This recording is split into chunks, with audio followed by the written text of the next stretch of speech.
Hello and welcome to our coverage of the American Cup. Today is the day, it's the grand final, and Jon Ludwig, to pick up where we left off yesterday, if you had to do a recap of that game in the Berlin, would you call it the Dark Knight Rises?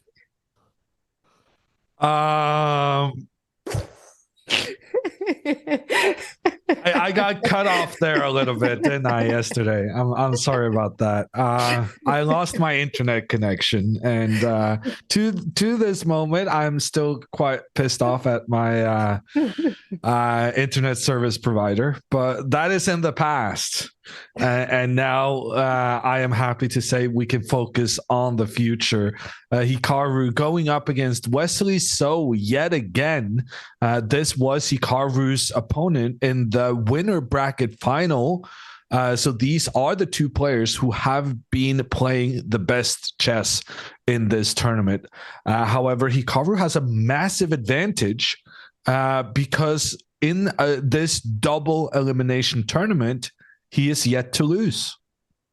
Absolutely, which means that Wesley So will have to beat him not only once, but twice in order to win this American Cup. Today is game one of two classical games we are going to see between the two players. We went through this format before. The two classical game between the two players ended in draws. Hikaru struck first with the black pieces in the first rapid playoff game. Wesley struck back in the second, but then Hikaru won both blitz games. So we will see. Will we follow that pattern? How much action will we get in the classical games? We've talked a lot about Wesley's fatigue. He's had a very intense schedule of tournaments for the last 3 months. So what are your thoughts going into this first classical game today? Well, it's mostly the considerations and the learnings we had from the last time these two went up against each other, which is not that long ago. It was only 2 days ago these guys met in the winner bracket final.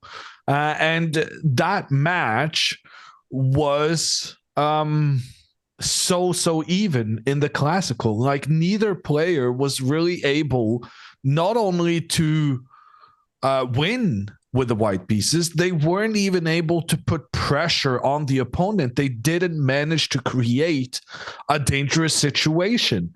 So I think these two players are kind of just too good at classical. And it's going to be decided in the quicker time formats. And that being said, today, game one, we're only going to see one classical game. If this match ends up with a 1-1 score in the classical portion, that's going to be decided by a tiebreaker tomorrow. So I guess I hope that Hikaru will manage to put some pressure on Wesley, similar to what he did in the rapid games. Because while the classical games were, quite frankly, a little bit boring, the rapid games were incredibly exciting.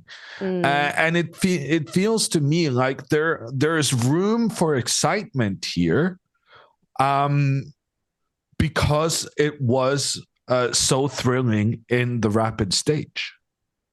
Yeah, we will see. I think it also always depends. As you mentioned, it's absolutely true. Both of them are such strong players. I'm kind of stating the obvious here, but also quite solid in the classical time controls.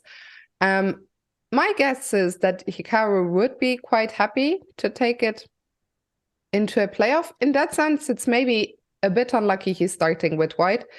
It would be nicer, to be black first and make that draw, because of course, if you make a solid draw today with white, you always have to be prepared for Wesley pressing hard tomorrow with the white pieces. But I'm curious to see, how much do these two players want to avoid playoffs. Do you think we might see a repeat of the same opening we saw a few days ago? No. I think Hikaru's going to go for something different. You don't want to play the same thing against the same opponent repeatedly because then they're going to be extra familiar with that opening.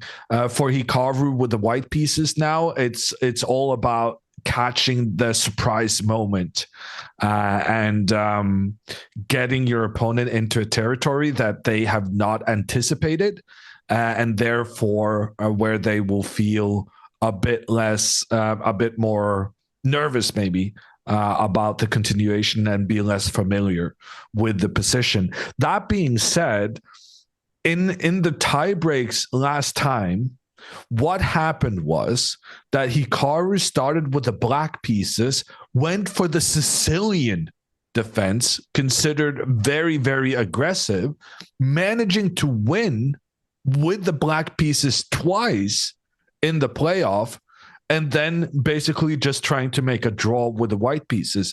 Hikaru has never been in a situation against Wesley in this tournament where he was desperately trying to get a win with white. So we don't really know what that would look like. That being said, we've also seen that Hikaru has been willing to play very aggressively with the black pieces when he played against Dominguez in the winner's bracket semifinal, but he was unwilling to play with that aggression until the time controls got lower against Wesley. So I feel like Hikaru has a problem here that he's too scared of Wesley's abilities, which is reasonable, to go for that very risky play in the classical. And that's kind of why I'm expecting a pretty quiet game for Hikaru to basically just try to survive the classical part and take it into the quicker time controls, where he has proven that he is better because he won that tiebreak in the last time these two played. Yeah, I kind of agree with you there. We have meanwhile pulled up the camera feed from St. Louis, where Hikaru is just arriving to the board. We saw our good friend Leonard Otis, photographer extra and all around extraordinaire, looming in the background, ready to take some pictures. There we see Hikaru. If you're wondering, what is he writing down? If you haven't ever played over the board chess, what you're looking at is a score sheet where the players will be writing down their moves, and what Hikaru was writing down there is his own name, his opponent's name, potentially the date, the event. That's a matter of taste, how much or how little information you want to add to your score sheets. We see him adjusting all his pieces. And we're just seconds away now from the start of the game. Very curious that Wesley is not at the board yet. I'm sure he's in the venue because having been to a lot of top events, if there is one guy who's always first in the building, it is Wesley. So, but there he is. We see a handshake and we'll be off any second now. We didn't talk about the women's final yet, but there we also see a repeat of the winner's bracket, the winner's bracket final. So where young Alice Lee will be taking on Irina Krush. So two big games to look forward to today. Hikaru going deep into the tank there, big focus as they are getting ready to play their first moves. Do you think he will stick to 1e4? Yes, I think Hikaru will stick with his king pawn opening. It is the opening he has used for every single one of his white classical games. It feels like he's very confident about the preparation he did before the tournament in this opening move, and I think he will stick to his guns. Yeah, I think sticking to the guns makes a lot I of was sense. wrong. I was wrong. So hammer Wow. predictions already. Starting nice and early today. Hikaru goes for the English opening, and that is basically a Sicilian opening with the white pieces. If Wesley now plays his pawn 2 steps forward, the king pawn up, then this will be as if white is playing the Sicilian, but having an extra move to put pressure on the black position. So, I mean, I was saying we're probably not going to see a Sicilian from from Hikaru against Wesley, but it actually turns out I was wrong about that too. And not only was I wrong that we wouldn't see a Sicilian from Hikaru tomorrow when he actually plays with the black pieces, he's so eager to play the Sicilian, he's going for it here in the first game.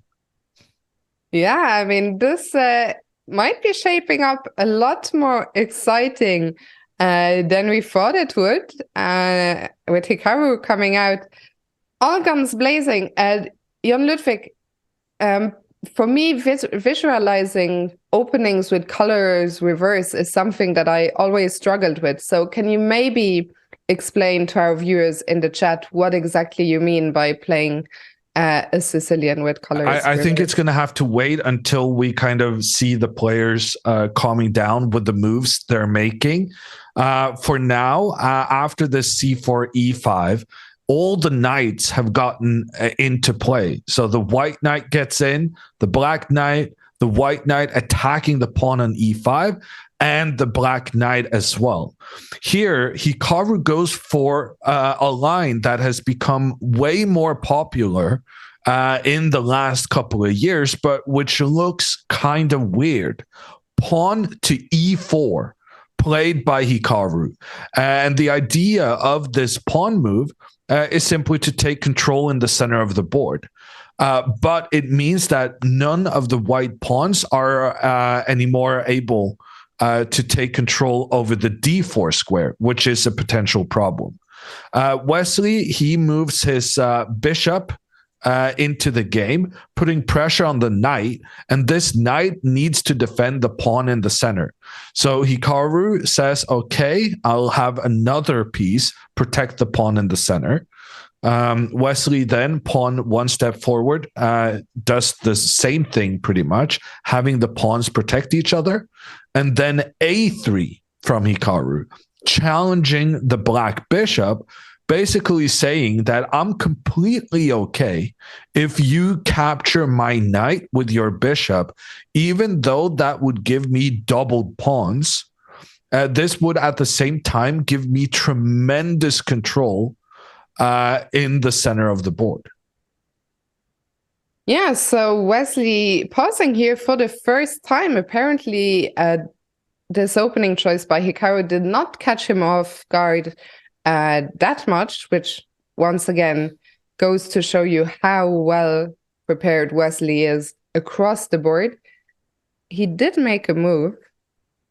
Bishop c5 was played by Wesley. So this actually, it's all about what we talked about earlier with white's pawn structure now, meaning that there are no white pawns to attack the d4 square. Hikaru says, I would like for you to trade with my knight, because then part of this thing is that he does get a pawn controlling that potential weakness in the position. And instead, Wesley says, no, I don't want to help you do something you want to have happen. Instead, Wesley goes with the bishop 1 step backwards, the bishop now reinforcing black's control on that d4 square. Hikaru pushing the bishop with his pawn. Hikaru being very aggressive with the pawns here to start the game. And thereafter, knight a4 attacks the bishop on b6. Hikaru is essentially saying, I see your bishop. I see the bishop trying to control the d4 square, and I don't like it. So I'm going to trade off that bishop with my knight. Very interesting opening play here. Do you feel How do you feel? Do you think Hikaru will be happy? I mean, in a way, it's a silly question, right? Because he's blitzed into all of this. So I imagine he's not unhappy. But there were many ways, of course, in which Wesley could react to the English opening. So what are your thoughts in terms of the dynamics of this line? I think Hikaru is not surprised. I think this way of playing was to be expected from Wesley. It's a very solid way for Black to face this aggression from the white pawns, just trying to say, okay, your pawns are moving forward, but in the long term, I will have a fantastic square in the center for my pieces. So all of this has been played previously. It's well known. It's something Hikaru could have expected Wesley to play, and still, it is something Hikaru chose to play. So clearly, Hikaru believes that there is potential here for White to utilize some of their advantages. For instance, the aggressiveness of the pawns. And since Wesley is thinking now, I want to go back to your point about what makes this kind of a Sicilian opening. So we move back to move one with Hikaru going with the bishop pawn 2 steps forward and Wesley playing the king pawn 2 steps forward. And we're going to do a little thought experiment here and actually study some of the games Hikaru managed to win with the black pieces in the playoff last time these two players faced each other. Because back then, with Wesley as the player with the white pieces, Wesley played e4. Hikaru went c5. Look familiar? Same thing. And then Wesley went knight f3 and Hikaru went knight c6. Look familiar? It's the same thing, just with opposite colors. Here, Wesley went bishop to b5 and Hikaru went pawn to e5. Look familiar? Okay, here it's not identical because in the English, both players brought on another knight. But say I play knight c3 here and then knight f6, that's identical still to this. So basically, they're playing the same opening with the same plans as you would in a Sicilian defense. But this is not called the Sicilian. Instead, it's called the English because it started out with pawn to c4. And after c4, e5, this is actually called, the name of this opening within the English is called reversed Sicilian for these reasons we've gone through. I think that was certainly very helpful. Hope you took note in chat. Let's go back to the current position where we had a few more moves up here. Yeah, so after this knight to a4 from Hikaru trying to eliminate the bishop, Wesley saw, okay, you're trying to eliminate one of my pieces controlling the d4 square. Well, 2 can play at that game.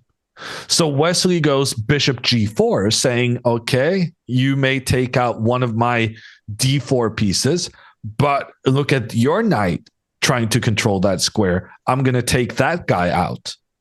Hikaru then develops his bishop, making sure that the black bishop doesn't get to look down on the white queen. And Wesley just goes for the trade, saying that, okay, now your knight is no longer controlling on d4. I will jump in there with my knight. And yeah, it's difficult for Hikaru to kick this knight out of its nice placement because he has no pawns to be able to do that. Both of White's pawns has advanced past the point where they can kick this knight out. And we see one more trade. I mean, that knight is looking very powerful there in the center on d4. Hikaru captures on b6, which means that black has no more bishops. We see an interesting imbalance where white is going to play with the bishop pair against the knight pair for black. In general, Jan Ludwig, we are taught that bishops work well in open positions. I guess it's not really an open position just yet here. Not yet. So the definition of an open position can vary a little bit, but it basically means the more open the position, the fewer pawns are blocking the piece's path. So closed position, many pawns; open position, fewer pawns. And first here, after the trade, Wesley has taken back with his pawn so that he opens up for his rook along the side of the board. Hikaru has castled his king, and we've now caught up with the game. But like you said, Fiona, the bishops are not super happy with the amount of pawns still on the board because pawns block the bishop's path. And the best example of that is the pawn on e4. This pawn is definitely not the bishop's favorite buddy, seeing as how the bishop is being blocked from exerting pressure in towards black's position. I imagine for that reason, because the bishop on f3 is not a great piece right now, there's not only the pawn on e4, but there's plenty more pieces on white squares, the pawn on d3, the pawn on c4. So all of these 3 pawns make it very hard for white to activate this bishop right now. I imagine that means that as black, we're not super tempted to take on f3, or are we? I wouldn't do it. This knight is so well placed in the center of the board. This bishop is being blocked by its own pawn. I would not want to make the trade between these 2 pieces. That is the best black piece against the worst white piece. So I'm not expecting a trade here. But sometimes the general justification of this opening for white is that, okay, my bishops are not enjoying themselves right now, but maybe in the future. So what I'm expecting to see now is something like castles, get the king to safety for Wesley, and then g3. Why g3? Well, because black is actually going to be interested I'm not sure what to play here, maybe this move. White is actually interested in preserving the bishop. And it makes no sense for all the reasons we've already talked about. Like, this bishop is bad. It's being blocked by its own pawn. The knight is good. It's standing in a square where it cannot be chased away by white pawns. What possible justification could you have for trying to preserve your bishop like this? And the fact of the matter is that, yes, the bishop is bad now, but maybe the bishop can have a bright future when we've traded some more pawns. And then the question becomes, well, how are you going to trade pawns? And the answer is you go f4. You continue your aggression with the pawns, trying to get some trades. Sorry. What did I say? I didn't pick up on it either, but if chat says so, is it? Well, everyone's reacting. Yeah. I just reacted to chat, but I didn't actually hear it. Well, I guess it has to be clipped for me too. Does anyone, by the way, speaking of this, now I'm scared about doing commentary on this position, because the only thing we're going to be talking about here with Hikaru having 2 bishops, they're going to be a main topic of conversation. And if it turns out I can't even pronounce the word, then if it makes you feel any better, Jan Ludwig, when I was doing commentary on the Champions Chess, I think it was Hikaru, it was a Wesley So game, and he was getting very low on time. And I said I could very easily see Wesley drop down on the, and then I forgot the L in clock, which was not ideal. And that was my debut on live stream fails right there. Oh, really? Yeah. That's nice. Yeah. Yeah, at least you got something out of it. I guess. It was so funny as well because I was somehow, I knew that the blunder, I mean, it's not one I'd ever made, but somehow that day, I paused before I said the word, and I still got it wrong. Anyway, so you're no. Now chat is requiring this clip, which I'm encouraging, of course, because I want to move on from what I did wrong. I'll let you talk about the game. I think I should be able to find it. Yeah, but now I'm scared. Tell us about the Knights. What are the plans for the Knights here? Yeah, that's a good question, actually, because the Knights can't really improve. Mm-hmm. And that's sort of Wesley's issue in this situation, that his knight is already perfectly placed on the d4 square, protected by a pawn. Life is good. And then this knight cannot really find a good square, or it cannot find a better square than where it is right now. Because like Hikaru is controlling this square, which would be nice. Yeah. Like this knight would love to be on the c5 square, but no such luck. And then you might as well just stay where you are. So, and this is yeah, in general, this opening we're seeing on the board is an extremely interesting one, because the imbalance between the bishops versus the knights, that's interesting. The inability to improve the position easily, that's something to consider. And also, well, the point I'm trying to make is that sometimes you can go into a position that looks bad for you, like Hikaru has done here, allowing this knight to get a great spot, having this bishop being blocked by your own pawn. It doesn't look good for white. But white's ability to improve the position is much, much greater than black's.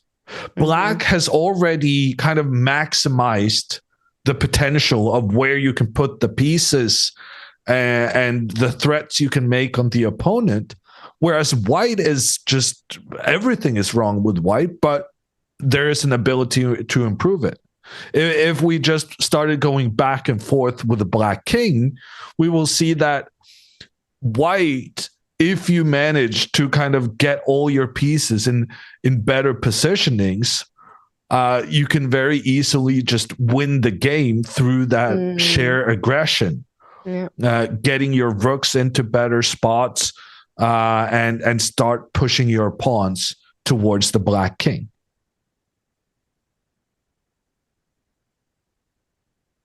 So, yeah, I mean, this would be something, right? Suddenly we're looking at the position opening up. We're looking, if I was white here, I'd get very excited. I can tell you that much. Do you think Wesley is actually considering taking on the bishop on f3?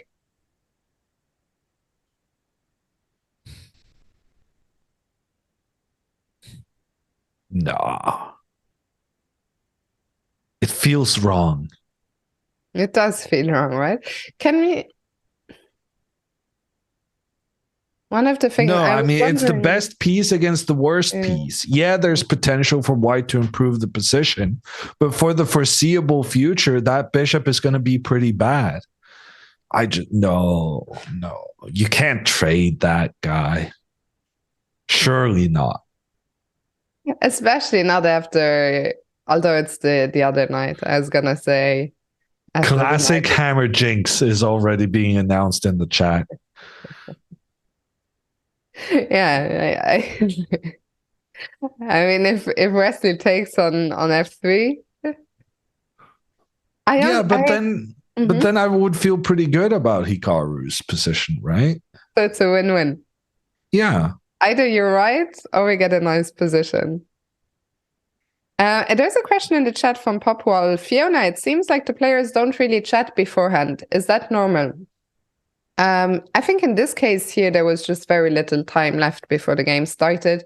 We did see these the same two players, Hikaru and Wesley, have a chat before a game on another couple of days ago.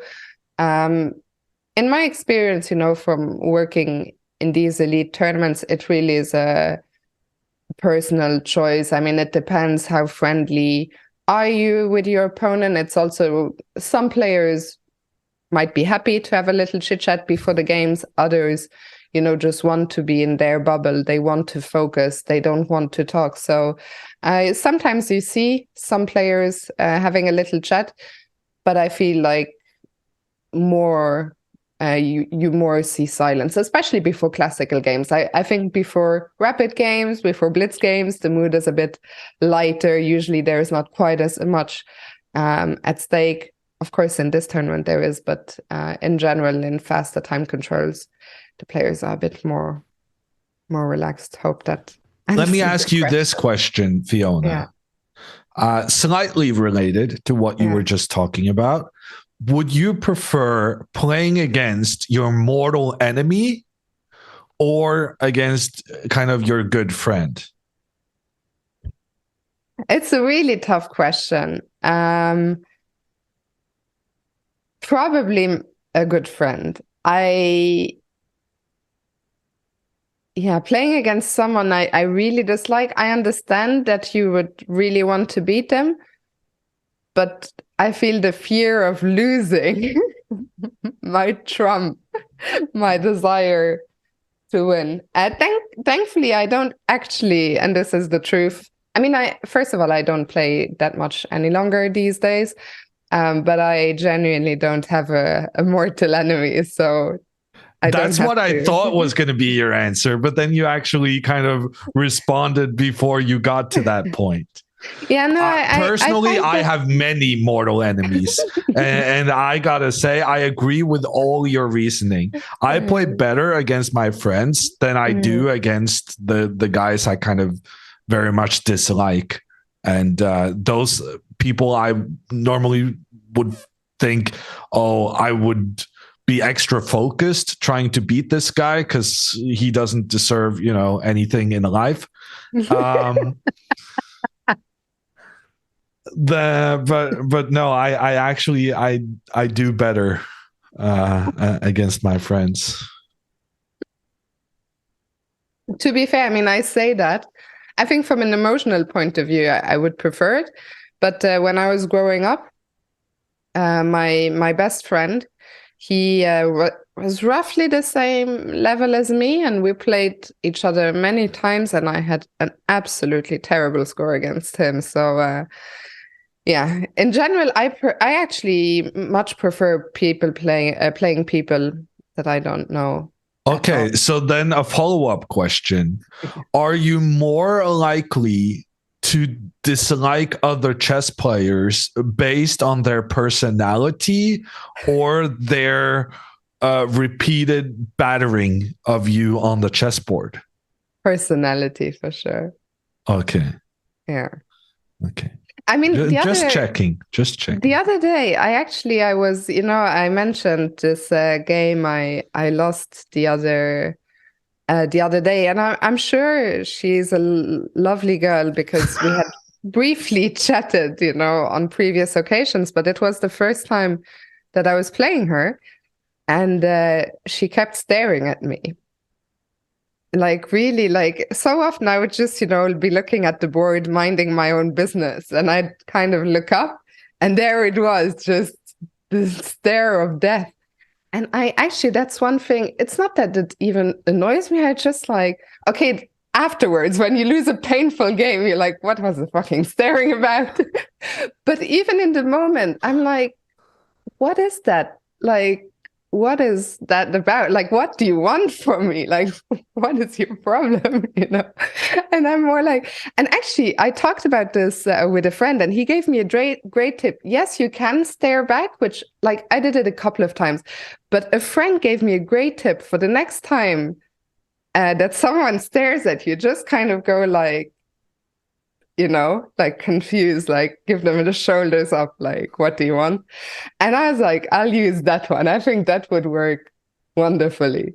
So yeah, those are those are my thoughts on staring during games. And Wesley is still thinking, I use blow a kiss, actually. I love that from Mad Mike in the chat.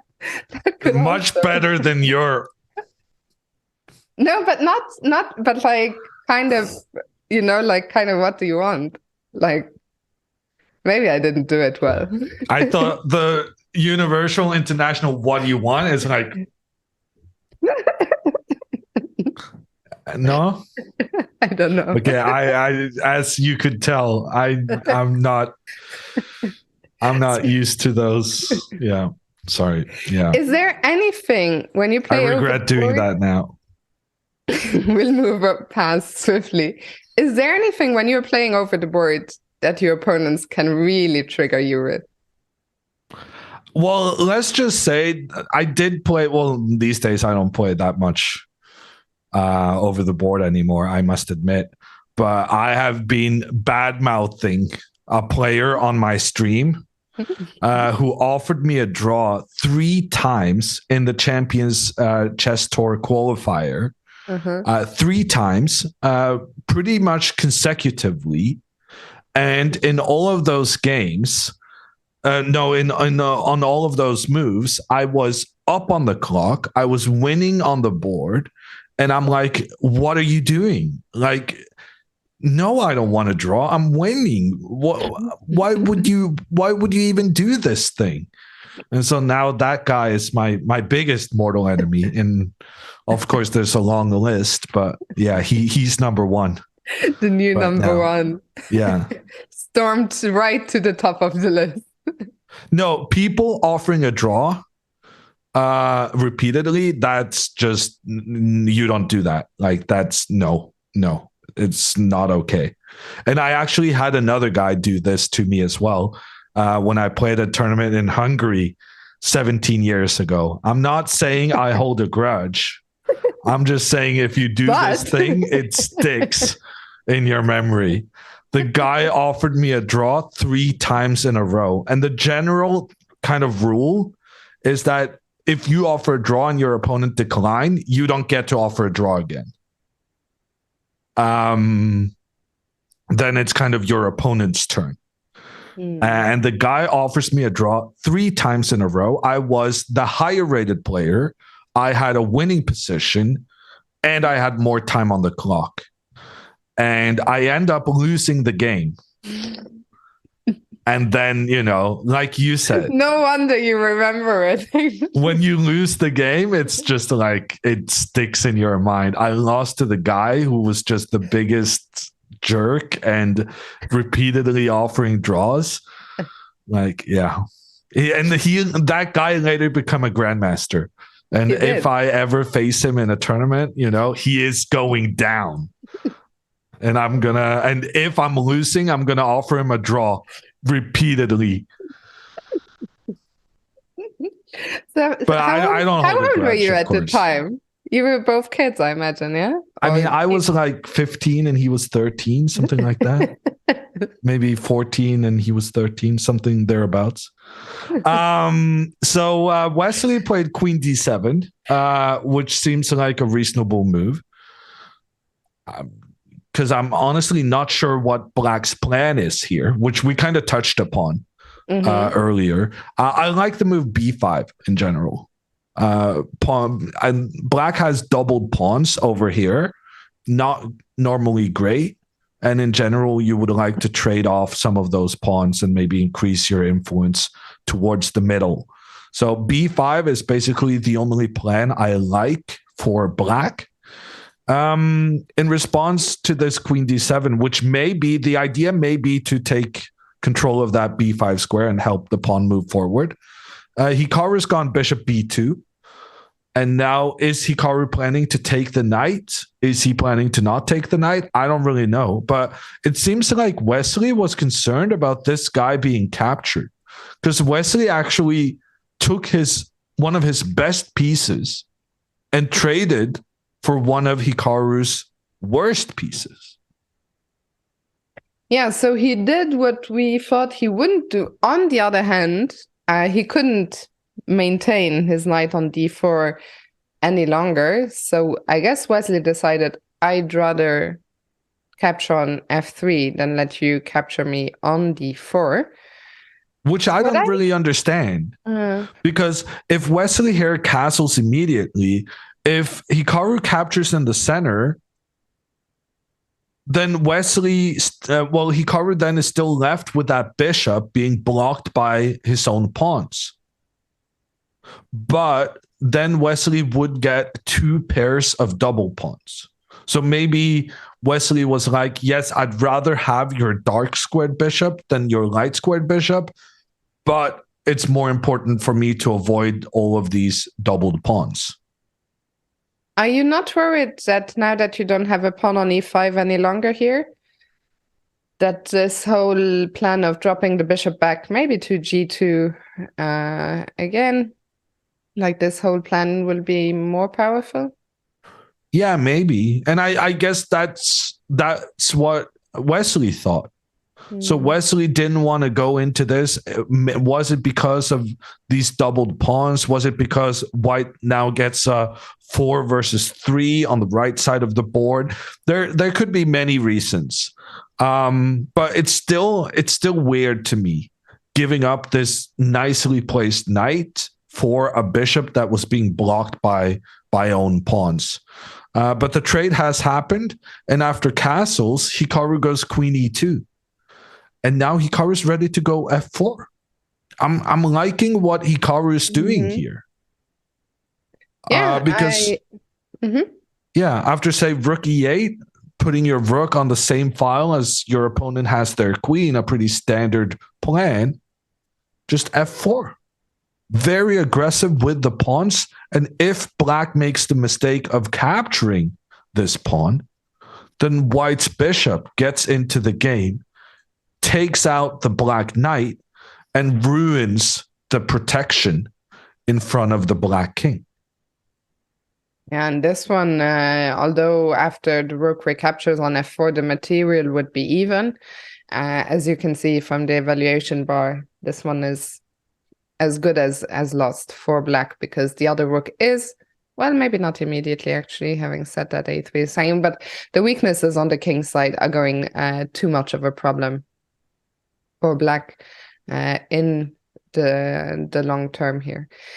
So Wesley cannot allow this. I mean, right now we're still a few moves removed from that happening, but there's nothing he can really do to stop f4. One thing I was wondering, if you're black, do you want to try and play queen g5 to try and trade the queens? I mean, you could try. Oh, please, great sir, trade my queen. But then Hikaru can just say no. But now the engine is suggesting knight h5. And once again, we want to jump into that big outpost on f4. Yeah, number one, you want to jump there, but also you're stopping me from playing my pawn forward, which might be just as important. Yeah. Okay. Yeah. So if the queen comes up to ask for a trade, I guess, because in general, I feel like Hikaru doesn't want to make the trade, because a lot of his potential in the position is about pushing these pawns forward towards the black king.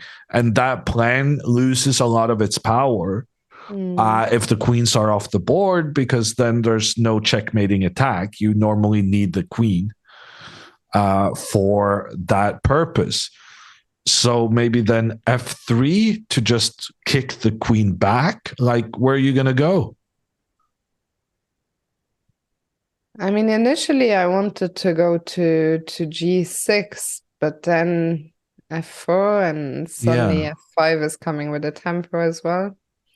So maybe g6 is not the best square.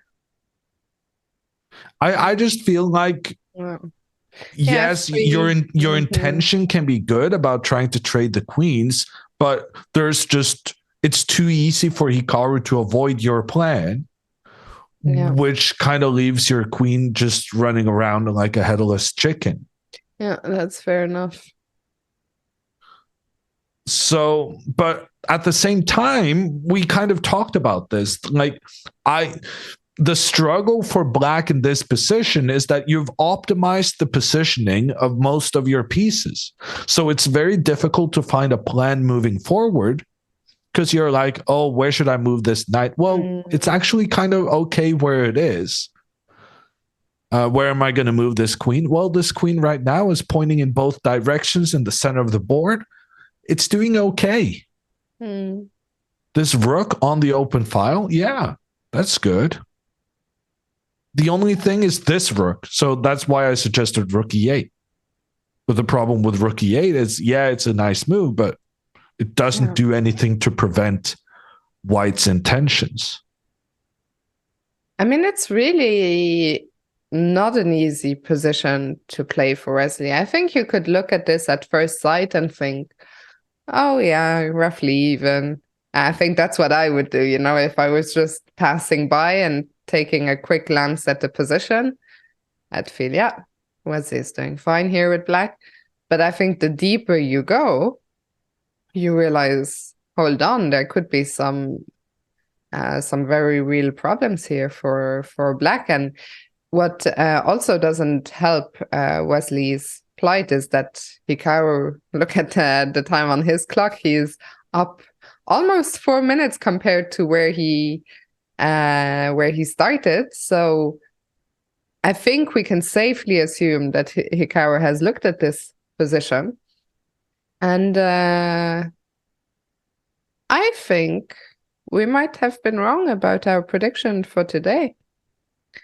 I think, Hikaru, oh, maybe not wrong, but I think Hikaru got exactly what he wanted. He gets a nice position, he gets a time advantage, he gets a little pull, but a risk-free one. I don't see, unless Hikaru overpresses eventually, there is no risk to his position here. So I think he will be very, very happy right now. Okay, rook e8 on the board from Wesley. And now Hikaru's going to get back to the board and he's going to send this F pawn on its way. Like, white's position is playing itself. And I really do think like this is an underappreciated part of chess, which is like sometimes you end up in a position where you have a lot of potential. Your opponent has kind of optimized their positioning. Those positions are very, very difficult to properly evaluate because you look at it and you say, well, black has all their pieces in good positions, should be fine for black. And then, like we've been discussing, the deeper you go into the details, the more you realize that white has some nice plans at their disposal, while black doesn't really have a clear way forward. So I'm really, like you said, I'm really liking Hikaru's opening choice. I think he has managed to find precisely the kind of position that he wanted. Little risk, chances to push, and also the time advantage, right? 30 minutes on the clock, that's not insignificant. Absolutely. I imagine it won't take too long before f4 appears on the board, because you were talking about the black pieces, how the queen was well placed, the rook on a8 was well placed, the knight was well placed. The same is kind of true for white, right? The bishop on b2, that is just waiting to join the action along the long diagonal. the rook on a1 makes sense for the rook to be there to keep an eye on the pawn on a3. The queen on e2, hard to imagine a better square for that queen right now. It's also just dropped back there a move ago. So it's the rook on f1. That's the piece that needs to improve. And the good news is it doesn't even need to move. It just needs the pawn in front of it to kind of get going, so that the rook has some potential pointing down. So pawn to f4, I guarantee this is what we're going to be seeing on the next move from Hikaru. And like we said, black's pawn needs to stay put. This black pawn cannot move because that would open up for the bishop pointing down towards the black king. But if that pawn cannot move, it means that there will be tension between these two pawns for the foreseeable future. And that tension is going to be very annoying for Wesley, because he always has to consider, what if Hikaru takes now? And then Hikaru doesn't do that. And then Wesley on the next move has to go, well, what if he does it now or now or now or now? And Hikaru doesn't have to make those same considerations, because he knows, well, if Wesley ever decides to be the one to act on these pawns looking at each other, that will open up for my bishop. Absolutely. As Hikaru is taking a little time here, maybe this is a good moment. We've talked about this position quite at length. Maybe this is a good time to take a quick look at what is happening in the game between Irina Krush and Alice Lee in the women's tournament. Absolutely. That is also a grand final going on, but the moves are coming in slower than they were between Hikaru and Wesley, because here we have a very unorthodox position just out of the opening, with Alice having sacrificed a pawn. Shall we go back to the very beginning?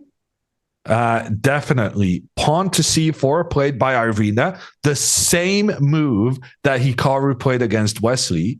Alice goes for Wesley's move.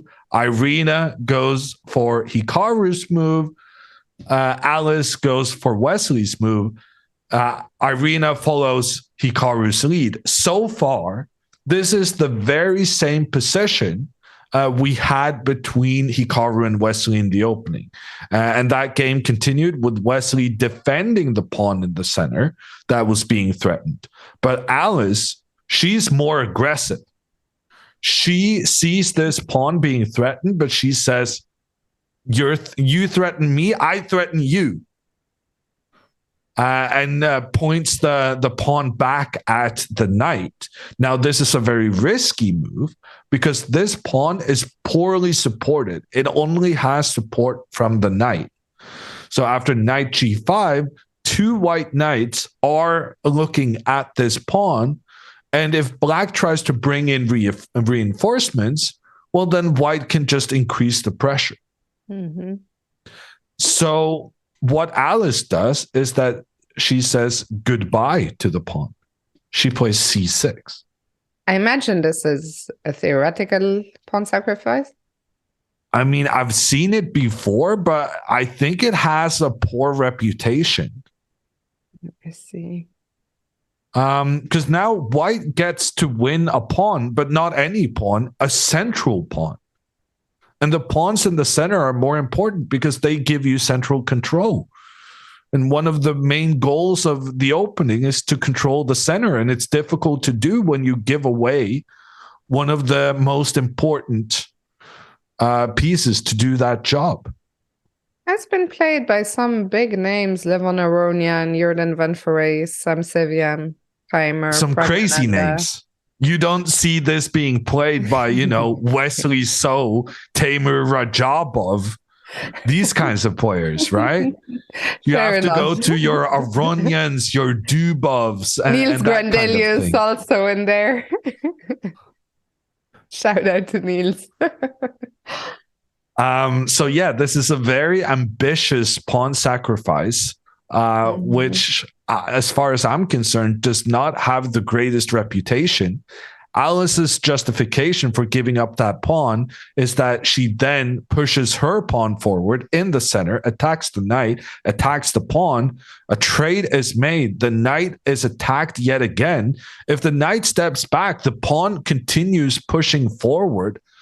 And maybe this allows black to get the pieces out very convincingly. I mean, I'm not sure. To me, this doesn't look amazing for black. But instead, Irina, she chose to move her knight over to the king side of the board, thinking that this knight is going to be safer here, because we saw if the knight goes back to c3, it will immediately be threatened by an advancing pawn. And Irina thought, well, I'll go to the other side because here there are no pawns to disrupt my knight. And boy, was she wrong. H5. I love this it. Pawn is coming forward to attack the knight, pushes forward, and Irina tries to give a check on the king before escaping with a threat against her knight. But in this situation, despite black being down a pawn, the computer actually prefers black's position, advocating the line h3, attacking the white pawn, trying to open up for the rook. You don't want to open up for the rook, so you avoid the trade. But then there's like potential in the future. Say something like this, where the black queen can try and infiltrate in towards the white king to give checkmate. So it's a very enterprising position right now.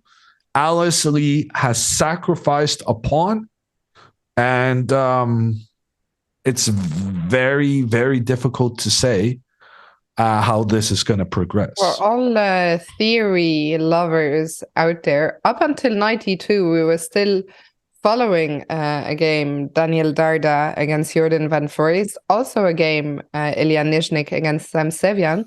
But after bishop d6 by black, we've entered new territory here. So this game is going to provide a lot of excitement. We're going to drop back to see what Hikaru's been doing in the meantime. And oh, sorry, misclick. My bad. Okay, here we are. You are forgiven. Hikaru did go for that plan with a pawn up to f4. And then Wesley, we said that it's not clear what black's plan is going to be here, but Wesley found a good one. Pawn to b5. That's a nice way of trying to put pressure on the white pawns. The idea being that in general in chess, if you take a pawn that's closer to the edge and trade it for a more centralized pawn, you can be very happy with that trade, because that means your opponent is moving their pawns away from the middle of the board. And in this specific instance, that means Hikaru will have less protection on the e4 pawn.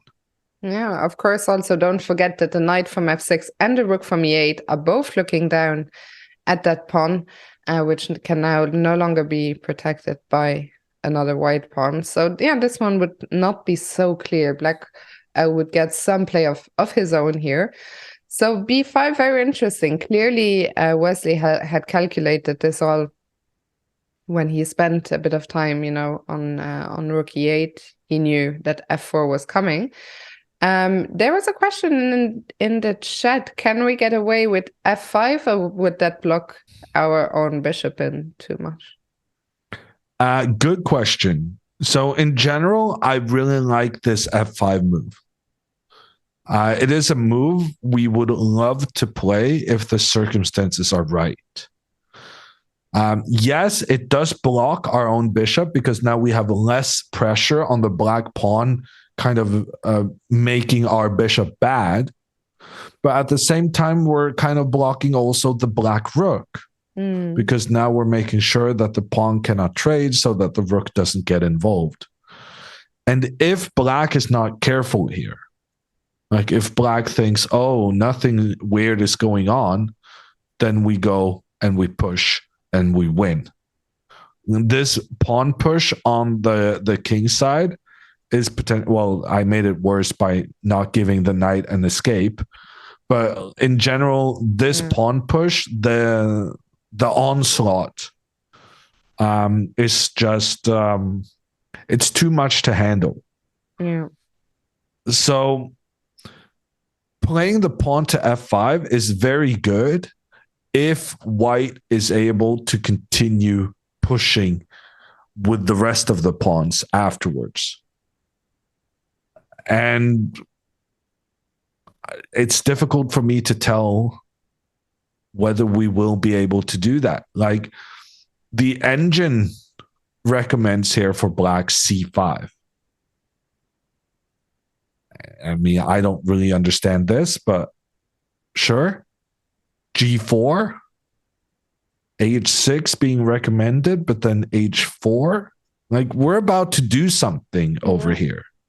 And the thing is, this is the kind of position the engines will often misevaluate, because the engines are like, oh, yeah, no, I'm not scared of your pawns over here. And then suddenly they discover one line which ends in checkmate.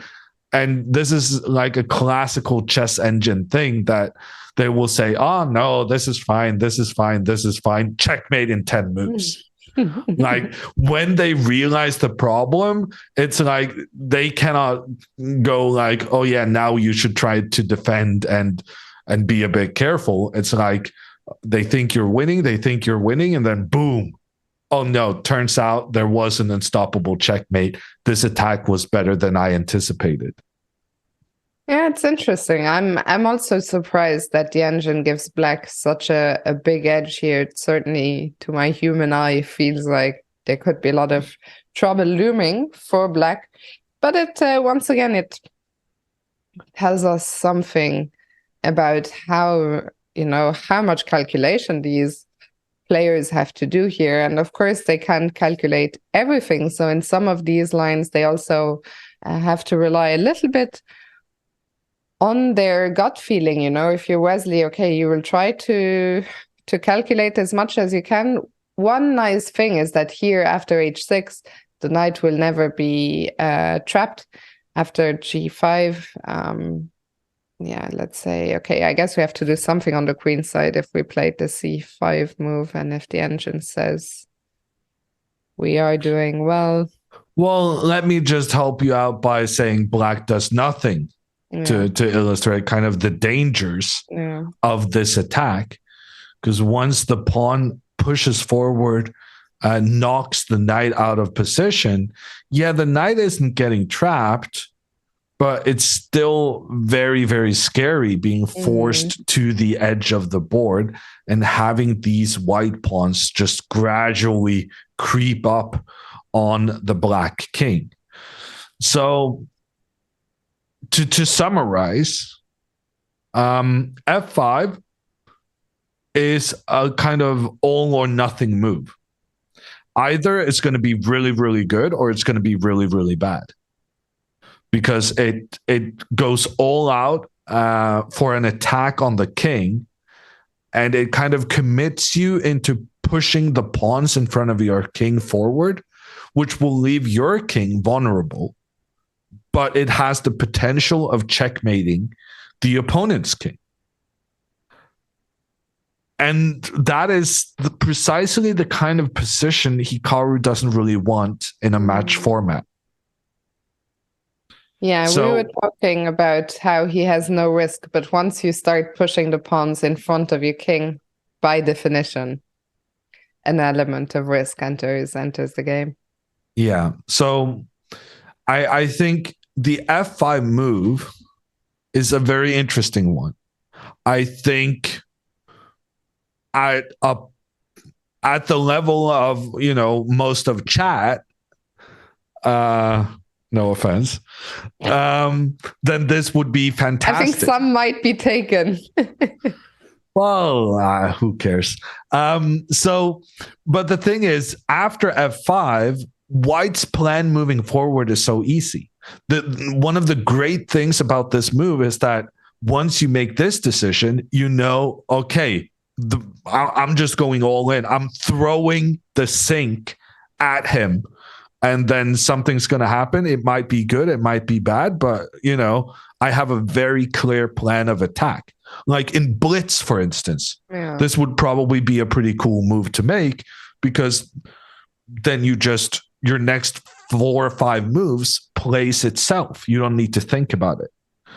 But in a knockout format, in a classical game, pushing that pawn forward involves a lot of risk.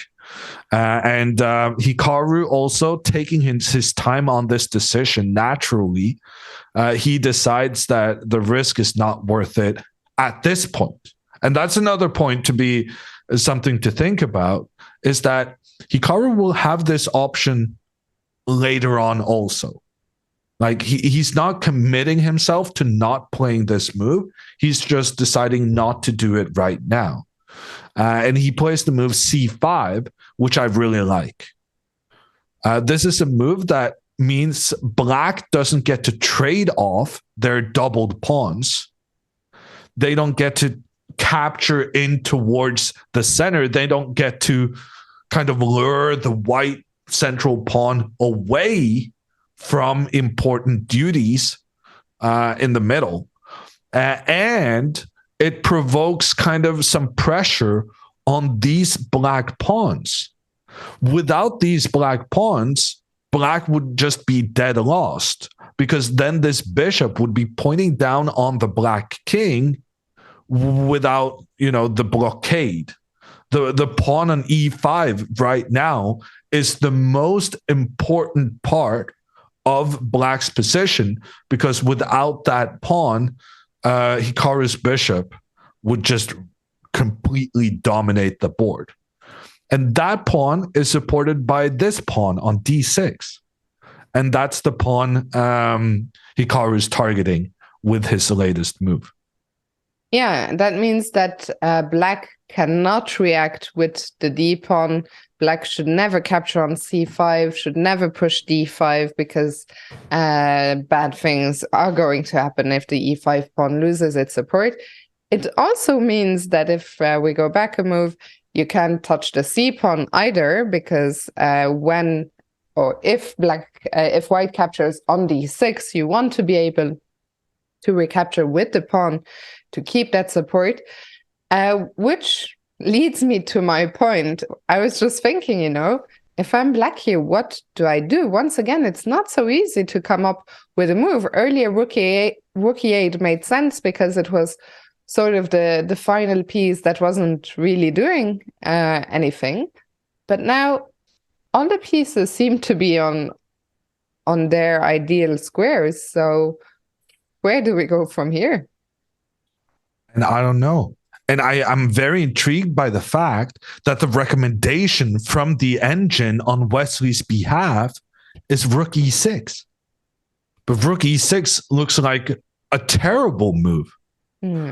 Because rook e6 is inviting Hikaru to push his pawn forward, attack the rook, and then just say, yeehaw, and go with the pawns. Attacking the black king like we studied previously. Like, this looks tremendously dangerous for black. Why would you help a plan that was already dangerous? Why would you give white the opportunity to execute that plan while attacking your pieces? Yeah, rook e6 makes absolutely no sense to me. I would be shocked if rook e6 not just was played, but if it even entered Wesley's mind as a candidate move. Chat is so easy to manipulate. I know. I mean, I see the Lorix is saying, Hammer, you're too funny without trying. I mean, he did say it himself, right? You said it yourself, how unintentionally Yeah, no, people keep saying this. And I guess there's some truth to it. But, most of the time I am trying very hard to be funny. It's not completely unintentional. One question from Gnarls Shreddington. Is rook a6 a move instead of rook e6? I don't see why it would be. I don't think the rook is well placed here because, as Fiona just explained, black cannot move any of these pawns. If you move any of these pawns, Hikaru manages to get his bishop working and improve the working conditions of the bishop. Yeah. So, no, I don't. The rook would just get stuck here. Because what is the rook going to do? Attack the pawn? Well, that pawn is protected. What is the rook going to do? Help over to the king side? Well, no, because there's a pawn here blocking the rook's axis. And if that pawn moves, say Hikaru here goes, I don't know, h3, like Hikaru can just take it slow. If you open up for your rook along the sixth rank, then you also open up for the bishop getting involved. In fact, here accidentally, the black knight got trapped. But even if the knight didn't get trapped, it would be problematic to allow the bishop into the game. So the move I'm thinking for Wesley, I think this rook e6 is. It would never be played by a human player because the human player appreciates the danger of the pawn advance on the king side. So I'm thinking Wesley only has one move, rook d8. I feel like that's Wesley's only move. And then like somehow he's maybe targeting the pawn on f3. Although the more I think about it now, then just rook f3. I protect this pawn and I get ready to get another rook involved. Yeah, no, I think Wesley's. I think Wesley's in trouble. Yeah. By the way, go ahead. Yeah, I just also wanted to make the point that the computer engine is considering this to be an equal position. But I think in human play, this is just a very, very unpleasant choice for Wesley to make. I just wanted to say that in the chat, Mr. Jerry Grun is asking the hard-hitting questions. Hammer, where did you go yesterday? Did your neighbors come back? I lost my internet connection. And I have a suspicion that what happened was that my internet service provider shut off my internet connection without warning me ahead of time and without admitting on their website that that's what they did. So, I mean, I'm not a man to hold a grudge. I mean, I think I covered that in today's stories about mortal enemies and draw offers. And, a guy 16, 17 years ago offering me draws. I don't hold long-term grudges. But this, my internet service provider is, if I had to play a chess game against them, they would get a beating. They'd probably get a beating anyway, but it would be an extra unforgiving one. Yeah, tough task here for Wesley. Rook d8, the move you're suggesting. A question from Borodot. What about d5? We talked about that actually. We talked about d5. Yeah, d5. But I mean, it is kind of a logical move, right? It is trying to put some pressure on white center, but every time you touch one of these pawns, it helps Hikaru bring his bishop back to life. And here d5 can be met by just the bishop coming in, attacking, threatening the knight. It's not good. Chat also wants to know what about queen e7? Queen e7.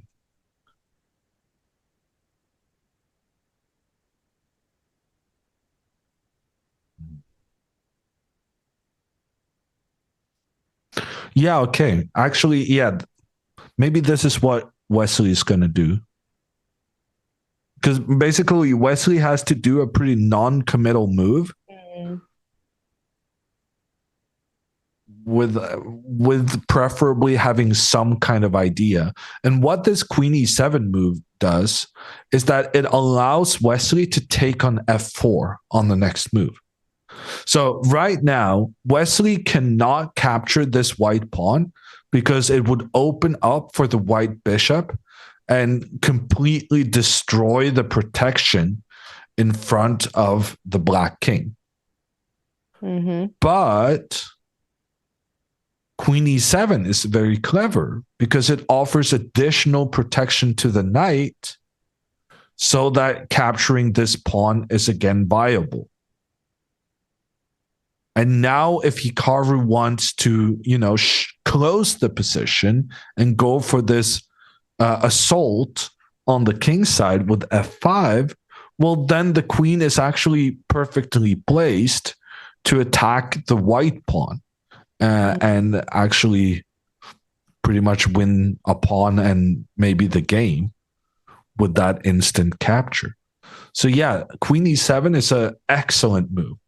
And I have changed my mind. I no longer think Wesley will play his rook into the center. Queen E7 is what it's about. Wesley actually needs to deal with all of these threats towards his pawns. And the way Wesley needs to deal with it is by actually like something like this, I could imagine. And then I think Wesley is actually going to voluntarily open up for this bishop, despite us repeatedly saying he cannot allow that to happen. I think he's going to do it anyway. Really? Because then not only did this queen now protect the knight, but the knight can now move to where the queen was previously. And then black can try and set up this knight to block the bishop's path. And if Hikaru tries to push the pawn forward to chase the knight away, well, then the knight can actually get a really nice square on c4 where none of the white pawns are being able to chase it away. Also, so yeah, hitting the bishop and the pawn on a3. Yeah, so no, C4. multiple good reasons for that being smart. Yeah, Queen E7, maybe. Yeah, no, that is by far the best move. By far. I saw someone saying that Rook E7 was. I think the engines actually. I think. Of course, a lot of our viewers are checking the game with engines, and I think that's completely fine. I think it's a personal choice. But I'm checking the engine every single time I'm commenting. I wouldn't be able to do commentary if I didn't have the engine open, because I don't have the ability to make like certainty evaluations about the position without having the engine's help.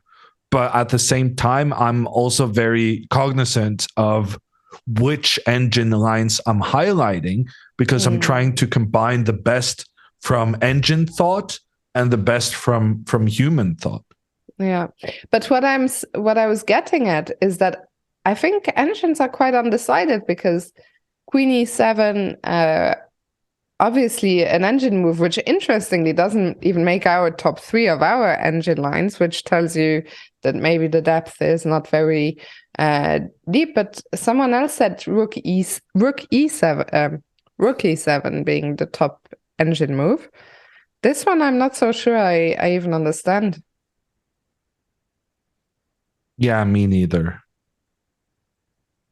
I'm really liking this Queen E7. I think we went through so many reasons for why Queen E7, like Queen E7, it gives the knight the opportunity to go to this D7 square. It gives protection to the knight.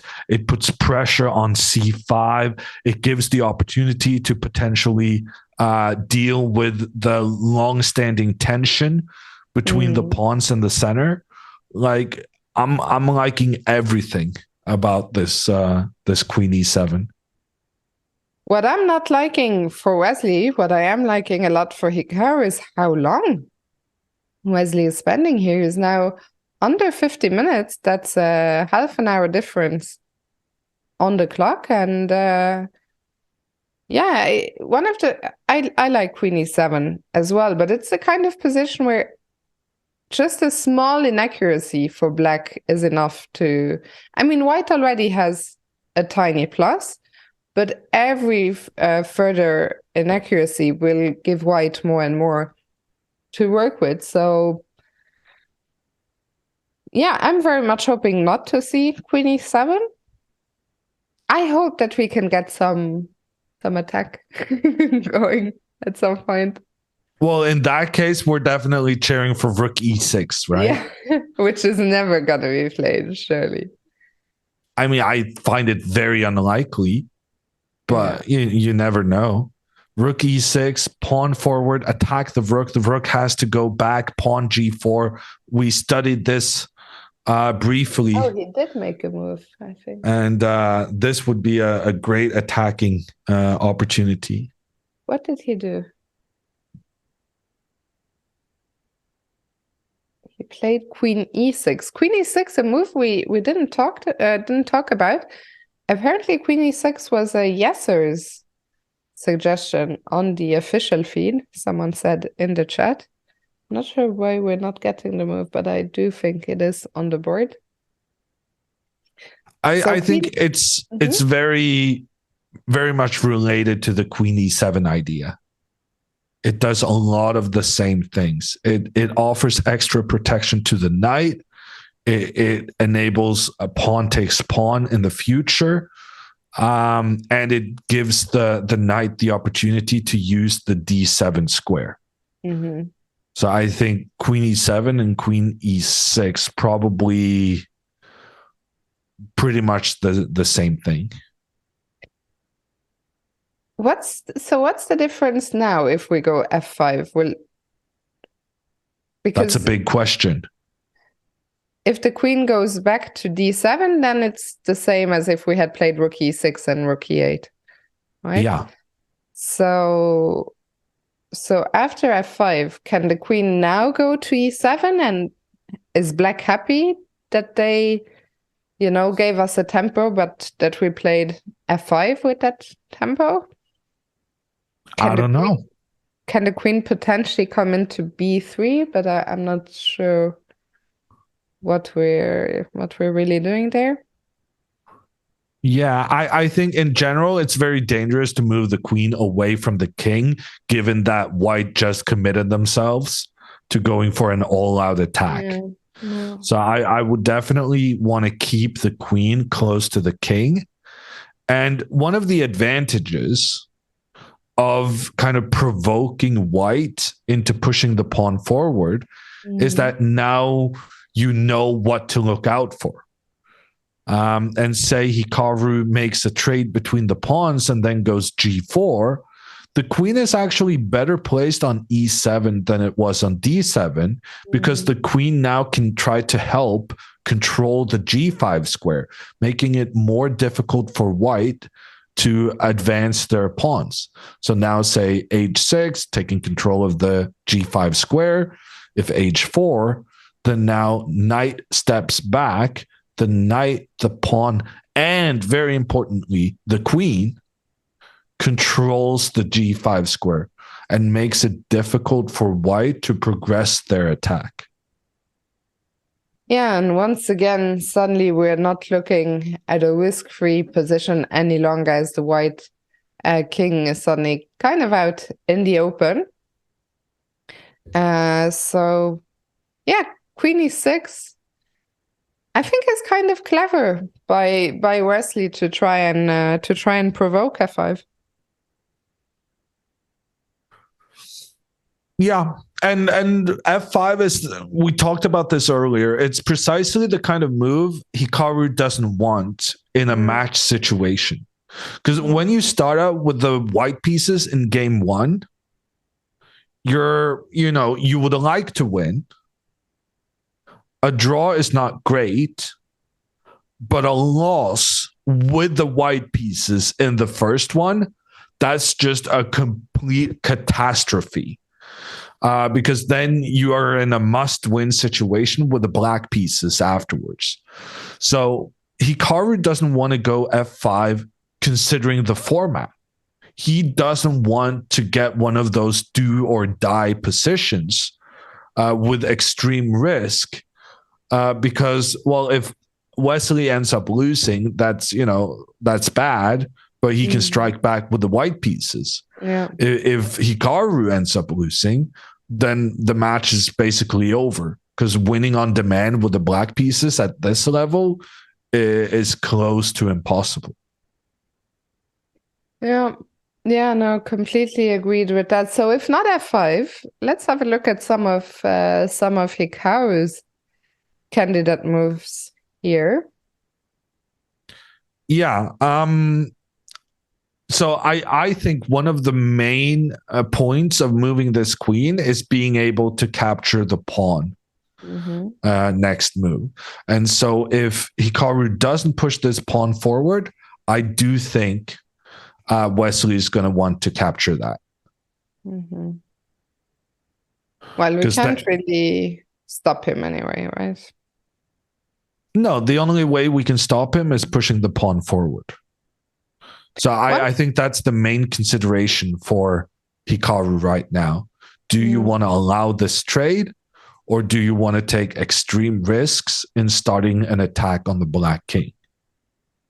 I don't think you want to take extreme risks. One of the things I was wondering, since we talked about, this pawn chain and Hikaru just played c5 on the very last move, if we capture on d6, that will kind of force black to recapture with the pawn. And I wonder, have we achieved anything by creating this weakness of the double isolated pawns on the b file? Yeah, so this is definitely a pawn weakness for black, but a very typical error to make is like you see the pawns and that you're like, oh, these are weak. But as long as you don't have pieces to attack them, that weakness is theoretical. And overestimating weaknesses like this is a classic way of misjudging positions. And here the big question is whether or not you'll be able to have your queen attack the black pawn. The problem being that every time you move your pawn up to open up for your queen to attack the so-called weakness, well, then you also eliminate one of the important defenders of the e4 pawn. And you can land yourself in some trouble here, as black is very much ready to start attacking that white pawn with all their pieces. So I think the answer to your question is that no, after the trade of pawns, black's double isolated pawns, supposed to be one of the worst things to have in chess, is actually completely fine because there's no effective way for white to attack them. Hikaru did make a move. It's not f5. Rook's AC1. Good move from Hikaru. Because this was another consideration. Do you want to be the one to trade this tension between the pawns? And I think the answer to that is just no, because right now the black rooks are struggling. This one black rook is pointing at a pawn protected by the bishop. It's not actually doing that much. And this black rook on e8 is being blocked by its own pawn in the center. So Hikaru doesn't want to make the trade here because that would actually give the black rooks a very nice placement. And it would give black a very clear plan of action moving forward. Like you would just get your rooks to the open file and, maybe you'll make a trade. Maybe you'll make some more trades. Black's position becomes much easier to handle. So Hikaru says, no, I'm just going to reinforce my own pawn and keep this continuing tension. Good to see Benjamin Bock in the chat, wishing Hikaru good luck en route to winning his 6th US Championship title. Sorry, mods. Okay, let me ask you this, Hammer. I am shocked that the top engine move right now is c6. I thought that pawn could never move because we wanted to, keep that pawn chain intact. So I'm shocked. What is c6 about? Yeah, no, it's wild. So, I mean, I understand the intention between creating this pawn corporation on the queen side. It's nice having the pawns defending each other. But we've been saying that if you start moving any of these pawns, it's going to open up for the white bishop to potentially join the attack against the black king. Now, when this is being recommended, after pawn takes pawn, if black takes back here with the queen, that's just game over. Because the white pawn is going to be attacking both the queen and the knight. But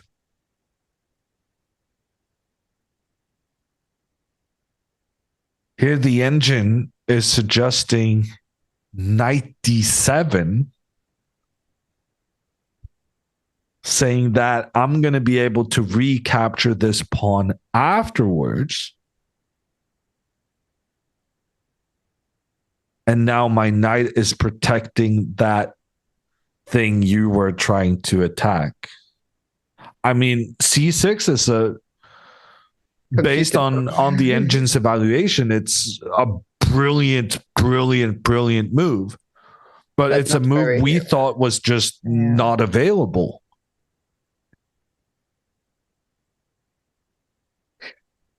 Okay, if black made a pass move, like do we have a threat right now?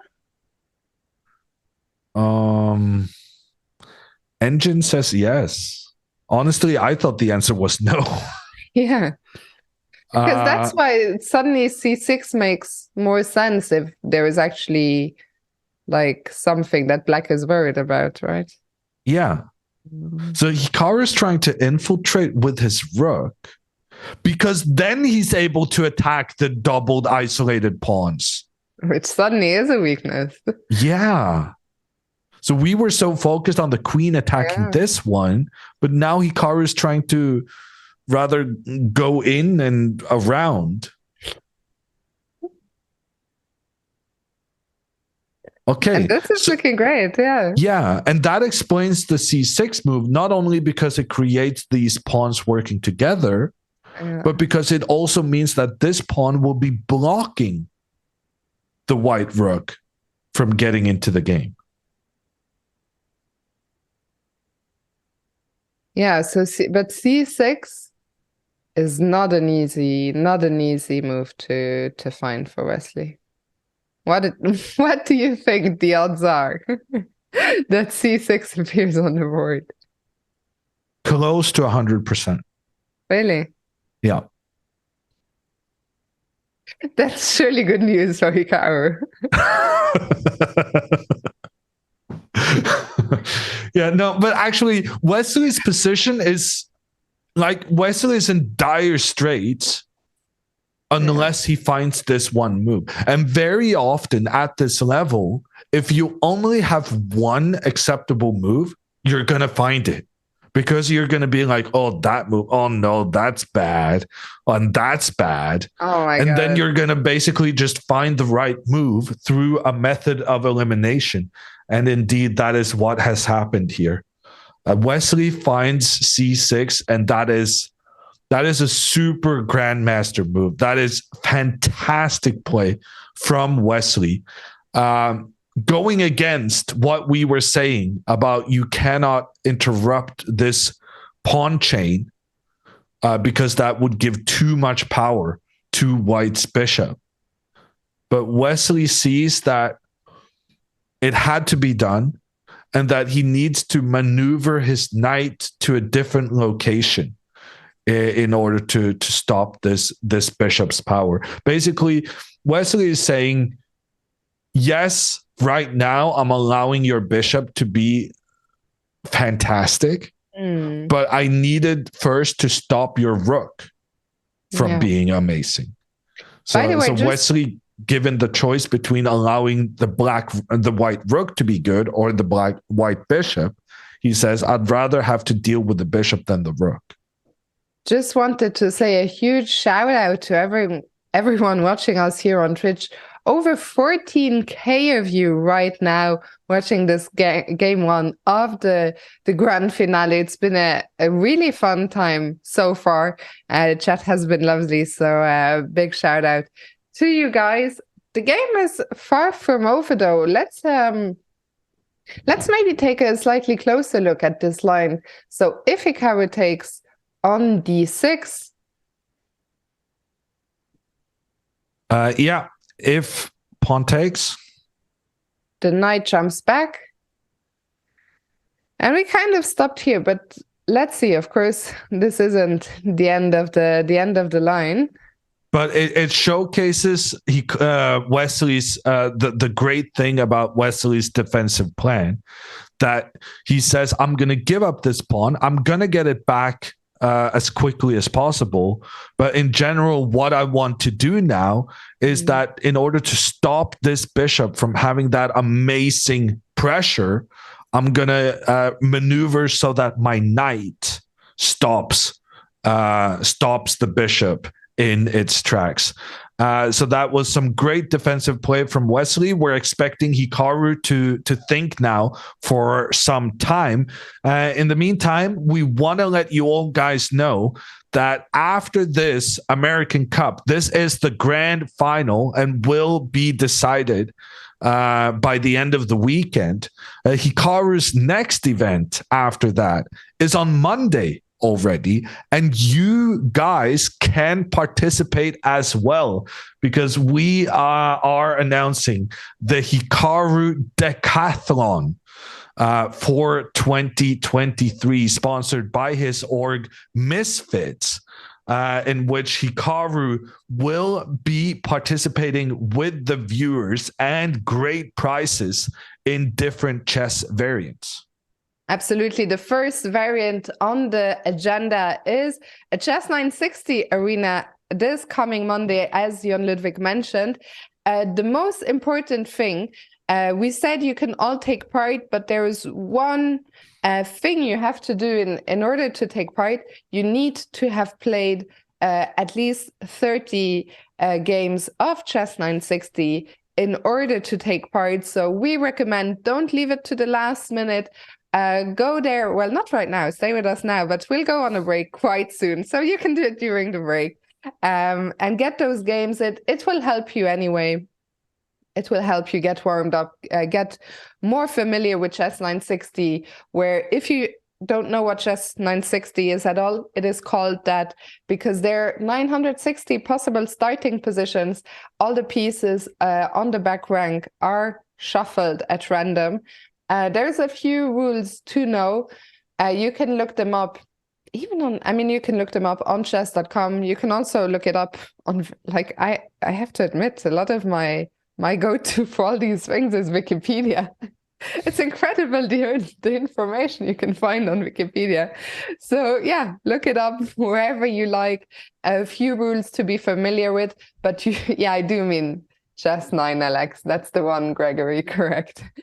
So get playing, and we hope to see you in the arena on Monday. Promises to be great fun, and as Hammer mentioned, you could even be playing Hikaru himself. So we hope to see you there.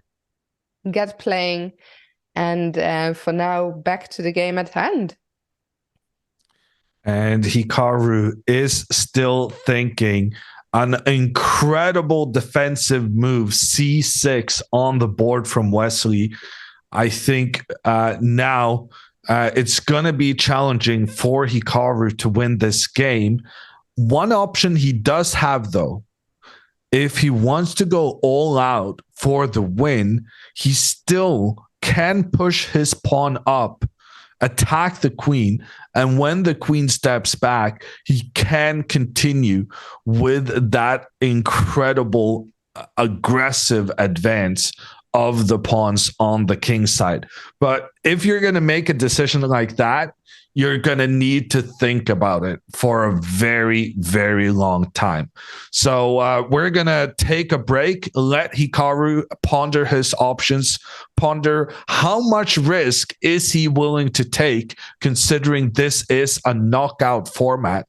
And we'll be back in a couple of minutes.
Welcome back to the grand finale of the American Cup being played right now between Hikaru Nakamura and Wesley. So big shout out to Bortnik, who came over with 350 viewers. Actually, I'm blanking on his first name for a sec. Oh my God. Well, there's two of them. One is Alexander and one is Mikola. Alexander. Thank you for bailing me out. I'm so sorry. Not in time, though. Not in time before you self-revealed. I know. No, because I didn't if I said just Bortnik sounded like I have no idea who the guy is. I have an idea of who the guy is. So welcome, Raiders. Thank you, Alexander, for the raid. Much appreciated. And actually, it turns out we didn't miss anything on our little break. We did not. The latest move on the board is a tremendous defensive effort for Wesley. So in a game where it seemed like Hikaru was having all the chances and all the threats, this latest move, C6 from Wesley, may have stunted Hikaru's plans enough for Wesley to survive what looked like quite a dangerous opening. Just as we got involved here, that's not happening. Hikaru did make the decision to take Black's pawn on D6. Now, this pawn cannot be recaptured, because if you do, the white pawn protected by the bishop will come in and attack both queen and knight to win the game. However, knight d7, an amazing defensive move, offering extra protection to that pawn that was in trouble, but also highlighting the fact that the white pawn on d6 is just not going anywhere. And so Black should not be in a rush to capture this one. Instead, Black should try and reposition the knight so that this knight will be the new piece to block an otherwise amazing white bishop pointing down on the black king. So for now, it seems as though Wesley has found an amazing plan to keep the game level. I feel like maybe this is a good opportunity to stop by the women's game. Sure, let's do it. So last time we checked in on this grand final between Irina Krush and Alice Lee, we saw that Alice played the opening very aggressively, sacrificing a pawn early on, but having the computers definitely approve of her play. That being said, in this position where we last joined the game, giving up a pawn is a big responsibility, because it means you have to continually find all the right moves to keep the pressure on the opponent. And while Alice has done a great job of getting her pieces into play, Irina, on the other hand, has also done a good job of just getting her stuff in towards the center of the board. The latest piece joining the party, the rook in the corner, going to come in and point down on the black king. And right now, Irina is a pawn up and is managing to get her pieces into good position despite that onslaught Alice started with, pointing her bishops and her pieces in where the white king resides. That seems to be the problem a bit right now. All the pieces are pointing dangerously, but what are they doing beyond pointing? How, we can't just pose threat, we need to do something at some point. The question is, what do we do here as black? I would love for the black queen to somehow look down at h2, but there's just no way to achieve that. The white pawns on d4, on e3 are doing such great jobs restricting all these light squares. But actually, Alice's latest move, bishop to c7, that's clever, highlights precisely what you're saying about the queen managing to put pressure and join the party, the attack on the white king. Yeah, I like this move a lot. Bishop c7. The question is, okay, let's say white continues with the plan of the previous move and plays rook c1, and we continue with our own plan, queen d6, threatening a big check and a big pawn on h2. That pawn cannot be defended. I very much doubt it can be moved forward. So I guess we have to block that diagonal. Can only be blocked. And you have two choices. Well, three choices to block the diagonal. But some of them are just plain bad.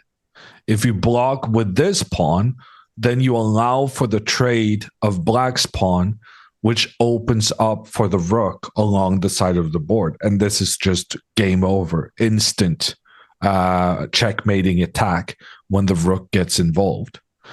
You can interrupt that diagonal with the knight, but the problem is when that knight is then threatened by black's pawn, it cannot move away because then you let the queen come in for that attack. So you're left with only one choice, which is to move your pawn up and blockade that way. But moving this pawn up leaves the white pawn on e3 in, let's call it, suboptimal territory, in that this pawn is now never really going to be able to move forward because there's no white pawns next to it to help it. Yeah, and however, I mean, we lose control over e4, but we're still up a pawn. And again, no clear way for black to continue here. G5 is tempting.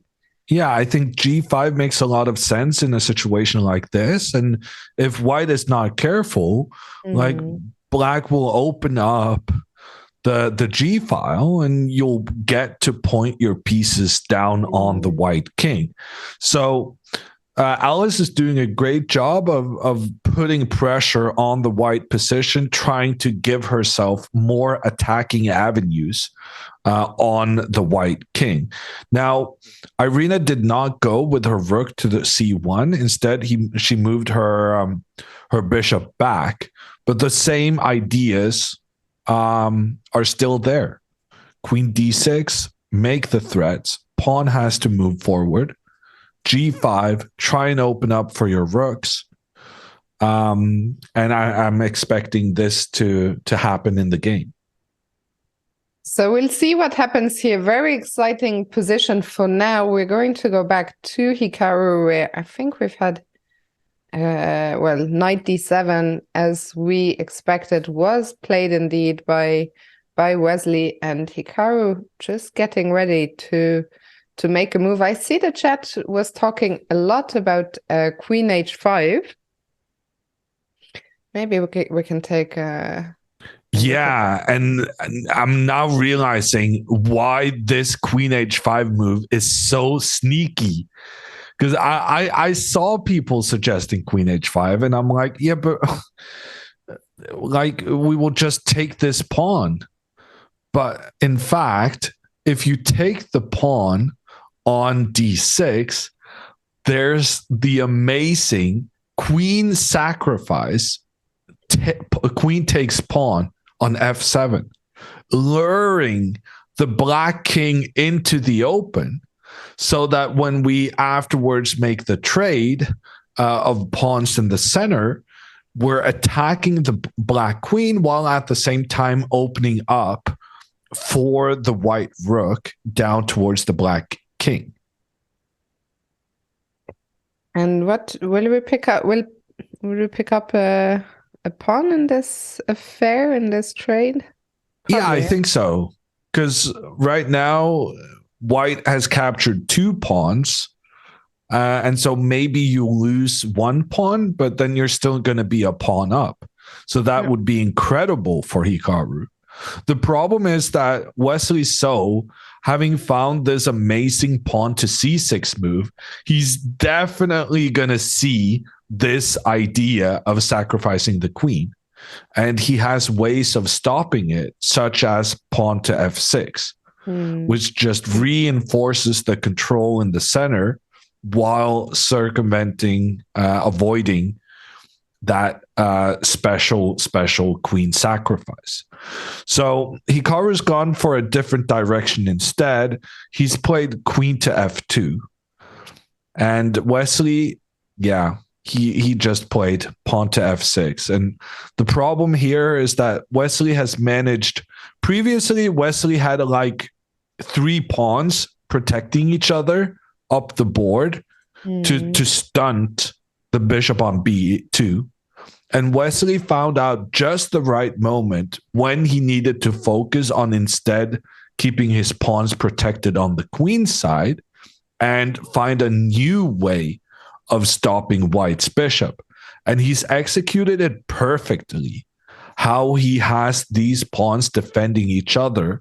And then these pawns will then block white's bishop out of the game.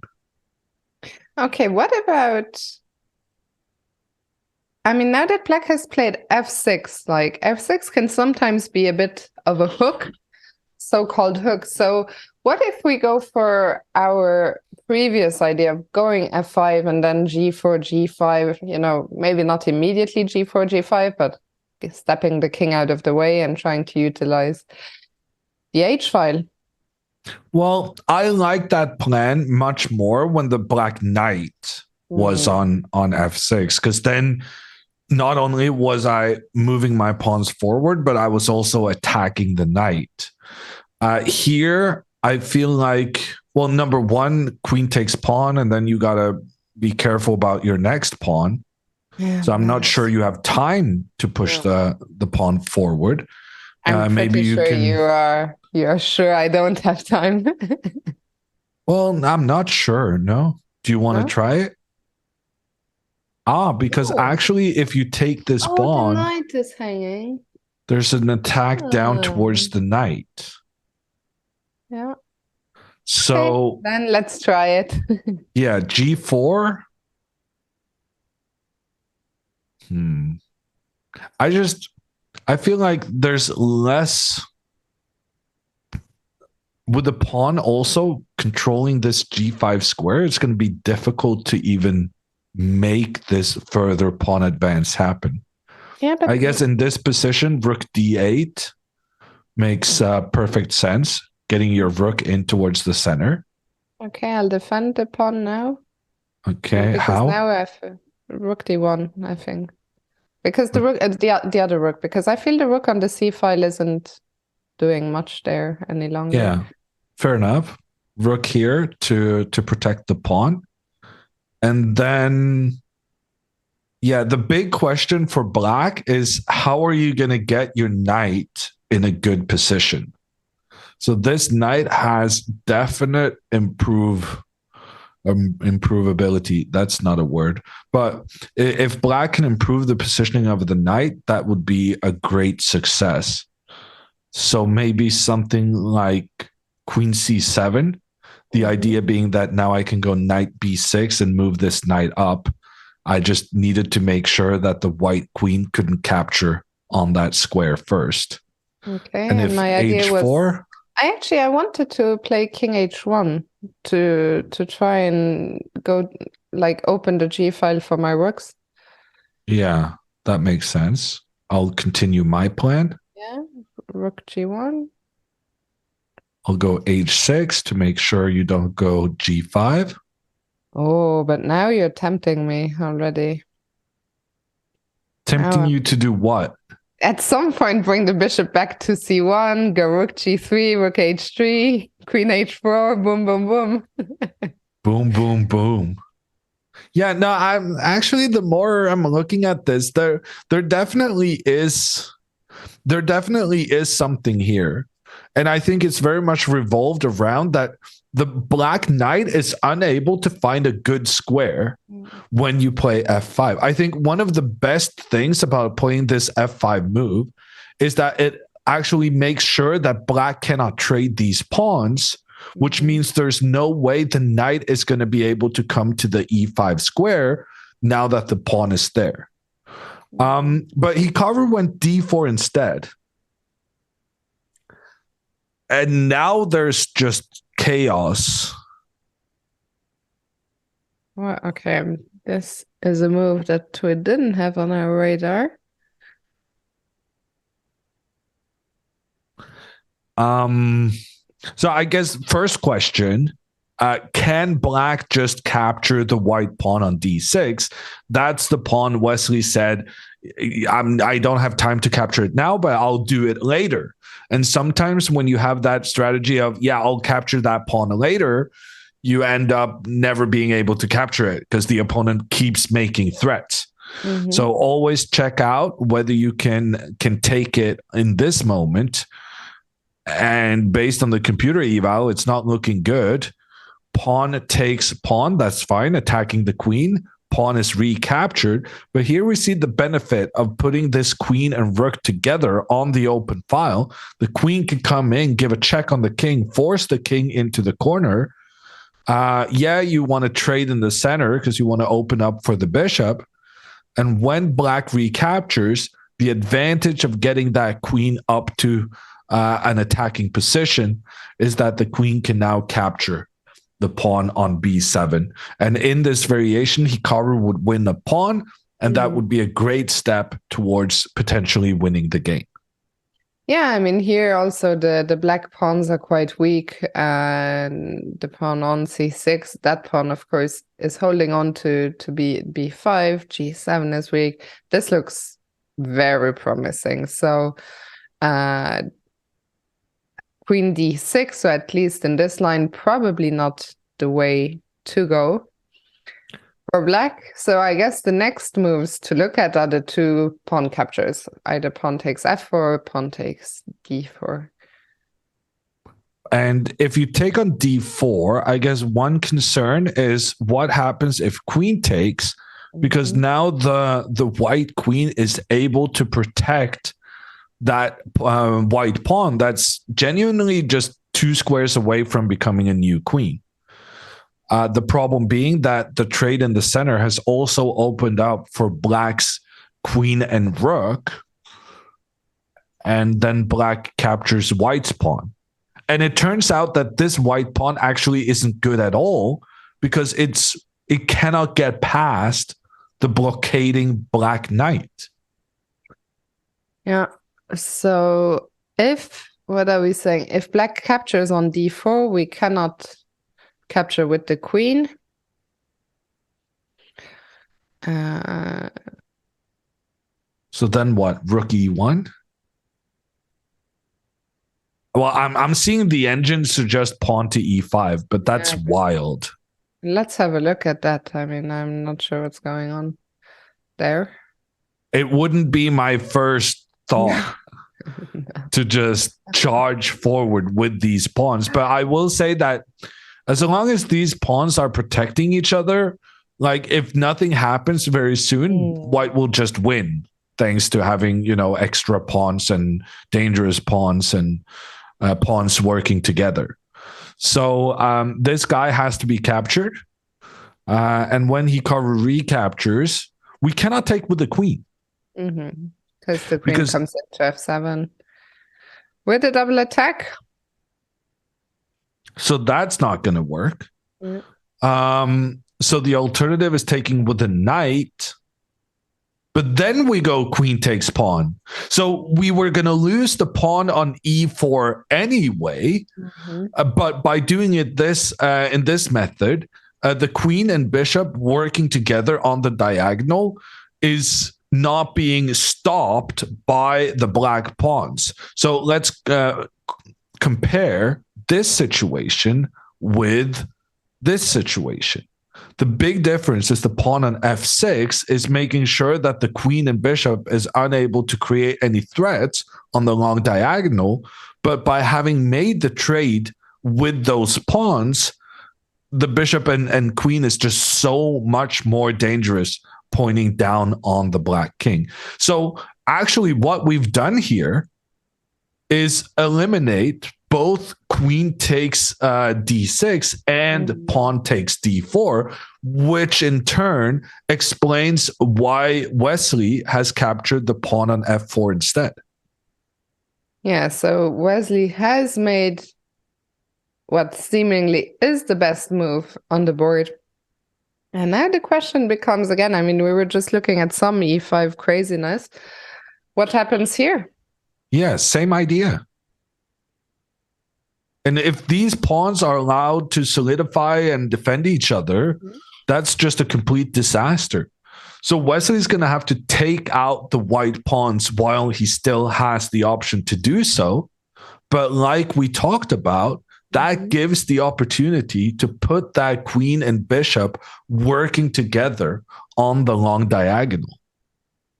And here the engine shows us what one of the big differences is between capturing. Chess is crazy because here suddenly black gets some apparently quite powerful counterplay by playing f3.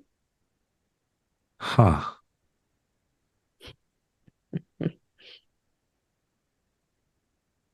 Yeah, this is why we have engines when doing commentary, because like this, I could never come up with all of these kind of variations without Especially having the engine to help. From a distance. Like I think if we looked at that position before f3, there's a decent chance we might think of playing f3, but from afar, when you capture on f4, good luck. Yeah, but also just about understanding that this is good for black, because I'm like, well, I'll take this pawn and I'll, move my king out of the way and I'll have some extra options for my rook to attack. And also, like here, if I take this pawn, I can then play f4, kicking the knight away from its placement, which in turn kind of highlights why my queen and bishop is so fantastic.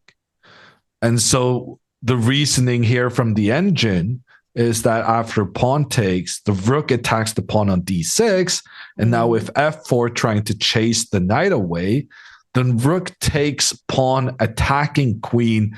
Queen can grab a free knight, but then the black queen gets a check on the white king while also having the attack on the queen in the center with the other rook.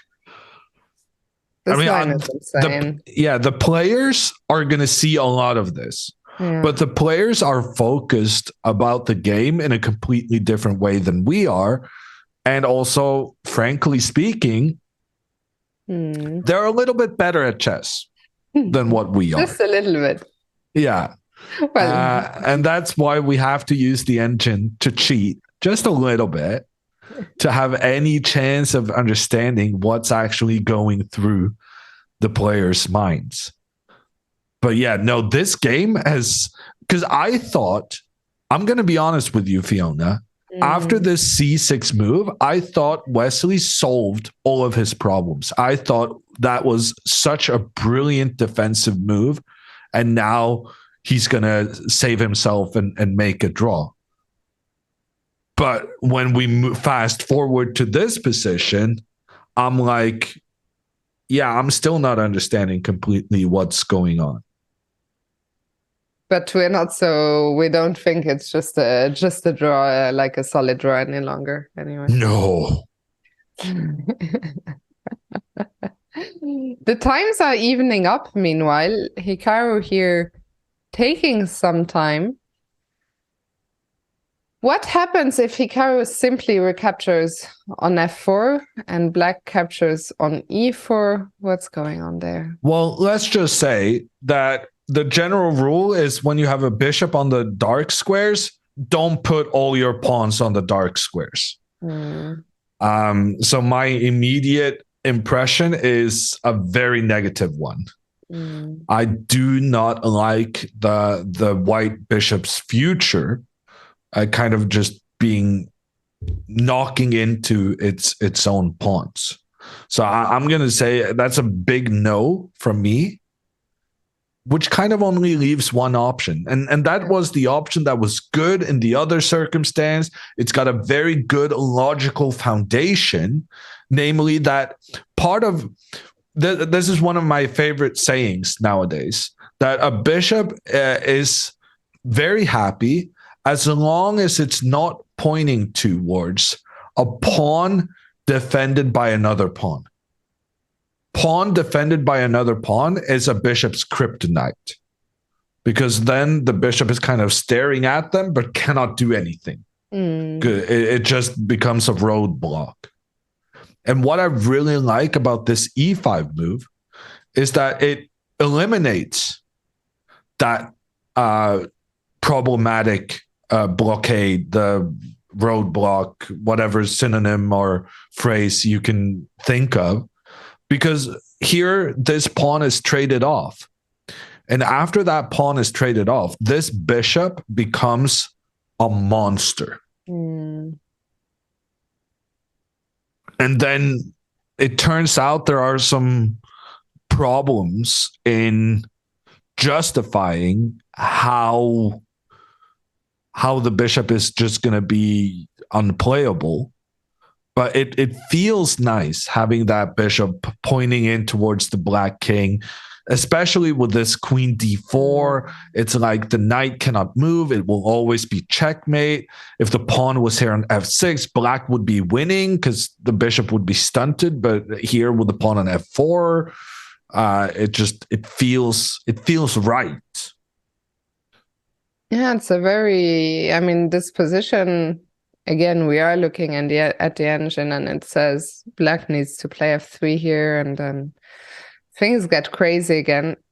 I think it's very likely we'll get something similar to this on the board. This is going to be very exciting. I just want to, first of all, give you a shout out, guys, in the chat. There's still more than 14K of you, as Hikaru has just played e5. So this is a huge moment. And also just remind everyone, because I've seen a lot of questions in the chat over the last short while about the format. So if you missed the start of the show, this is game one of the grand finale. The grand finale consists of 2 classical games. If the players are tied after that, it goes into a playoff. Today is only game one of that match. So today we will only be looking at this game we have on our screen right now. Tomorrow is game 2. And if the players are tied after the 2 games, then tomorrow, after the classical game, the players will come back, play rapid, play blitz if needed, and maybe even Armageddon.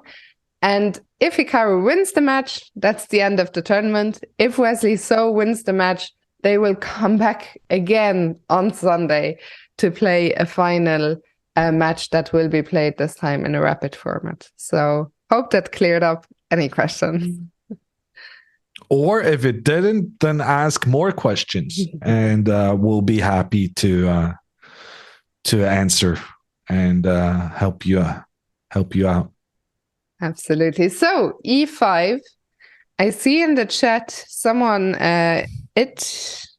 I can't even read that username. Something stuff sometimes is saying f takes e is obvious. How obvious do you think fe is? Completely. Because if you don't take this pawn, then that pawn is going to get more defenders, and then you're never going to get the chance to take the pawn. And right now, Wesley's problem is that, well, there's a lot of white pawns in black's territory, and you cannot allow that to happen. So pawn takes e5 is pretty much automatic, because it's the only way Wesley's ever gonna get rid of the d6 pawn. Mm-hmm. And Wesley needs to get rid of that d6 pawn because that guy is going to be quite annoying, just sitting there 2 steps away from becoming a new queen. I guess it's a bit of a princess, is I believe a term that was coined earlier in this tournament. I mean, I still like that comment. I liked it too, actually. I thought it was clever. Yeah. The pawn about to become a new queen, a princess. Yeah, I think it does make sense. It just makes logical sense. Yeah, absolutely. Now you keep mentioning it, and I can't help but feel like you're mocking it. No, I really am not. Okay, that's nice. Yeah. But also Wesley did take the pawn. He did take the pawn, which, I mean, let's face it, we are looking at a game between two of the strongest players in the world here. Wesley loses classical games very, very, very rarely. The last two classical tournaments I've seen him play were Düsseldorf and Weichensee.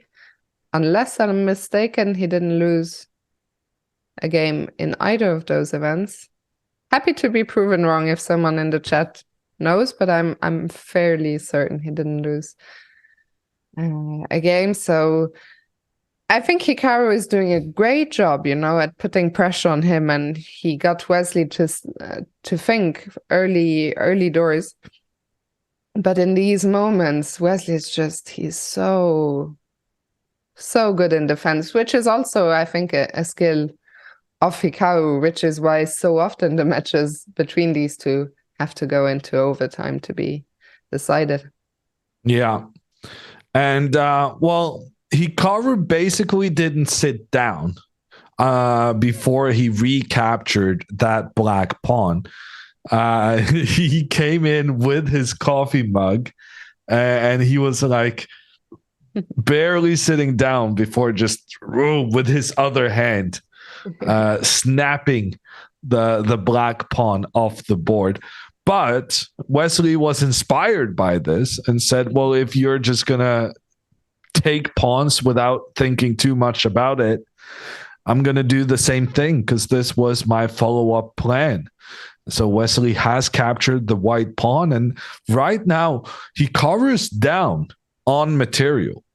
Hikaru's down a pawn, and he's not getting it back anytime soon. Because if Hikaru tries to take the pawn on f4, then Wesley... Okay, can Wesley not capture this pawn on... Okay.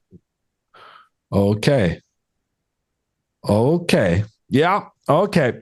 Yeah, so Hikaru can get a pawn back immediately, because Wesley cannot recapture the dangerous white pawn, because Hikaru then will use his rook together with the bishop and together with the queen, all of them putting pressure on this black knight.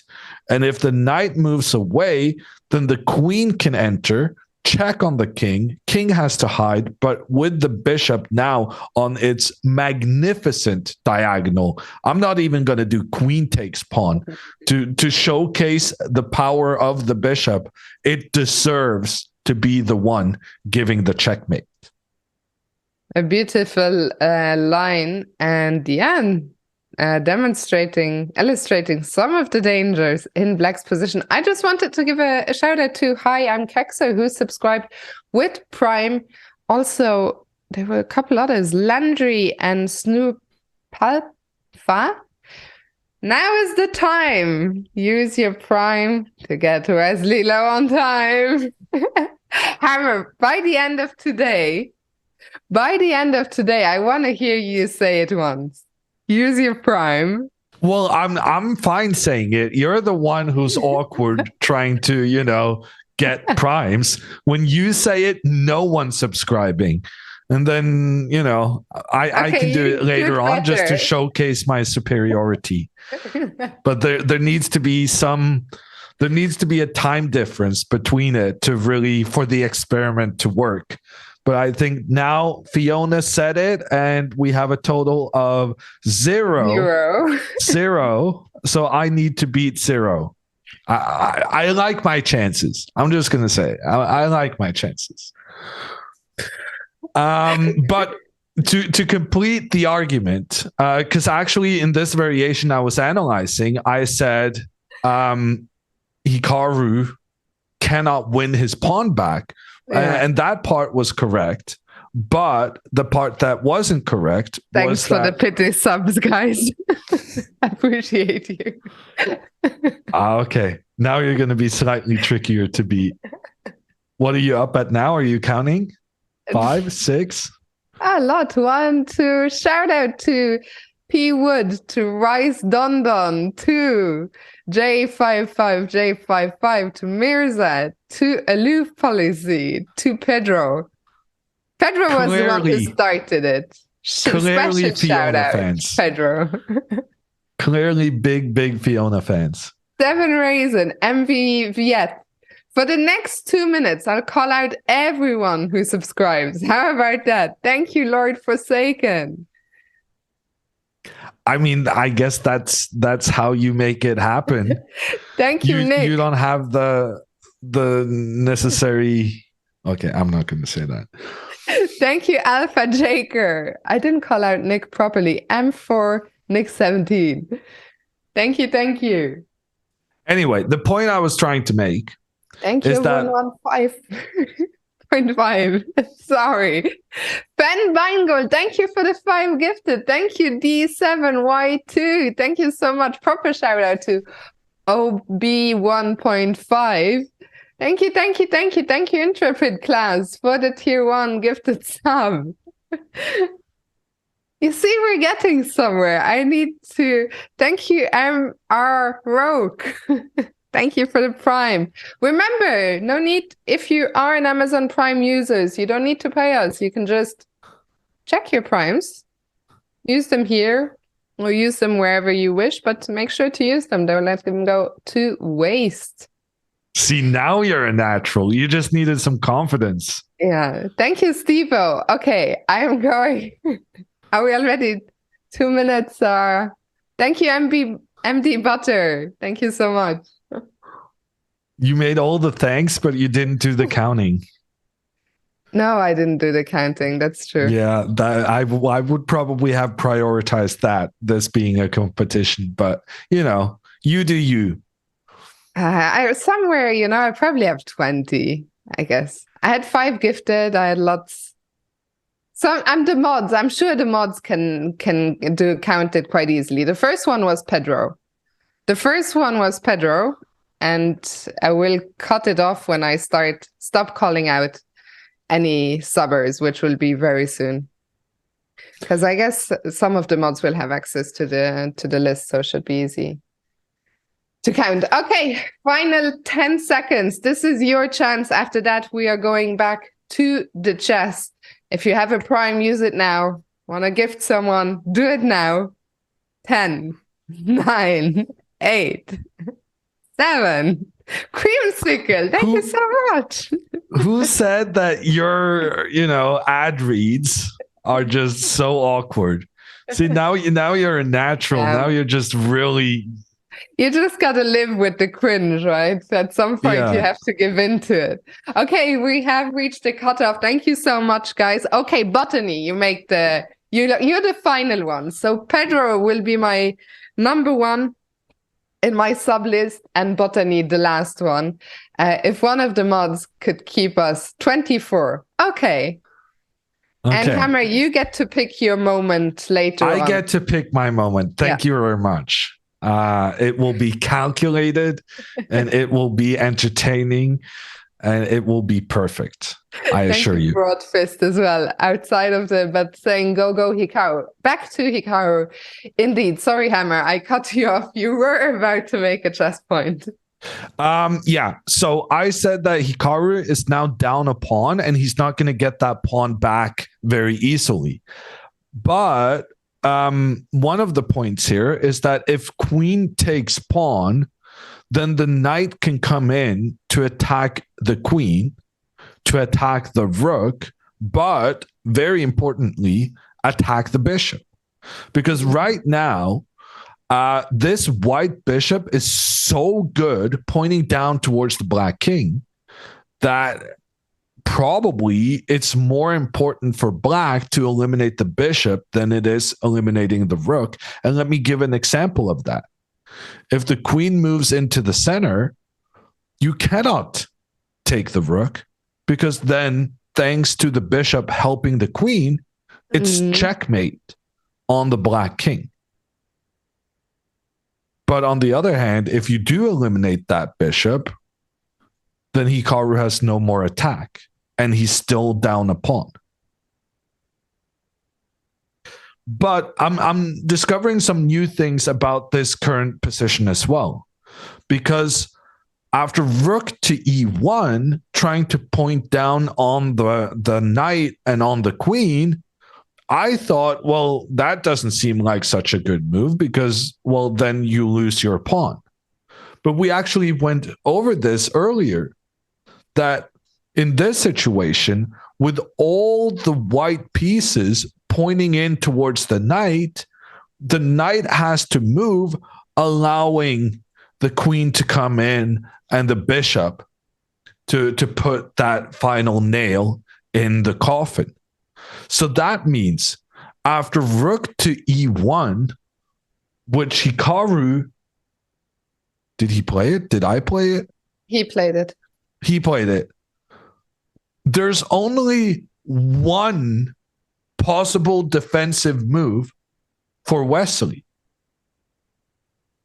Actually, where did that come from? Like, yeah, no, we didn't understand what Hikaru's plan was, but Hikaru's plan was probably to move this rook over all the time, because it just increases the pressure on black's position.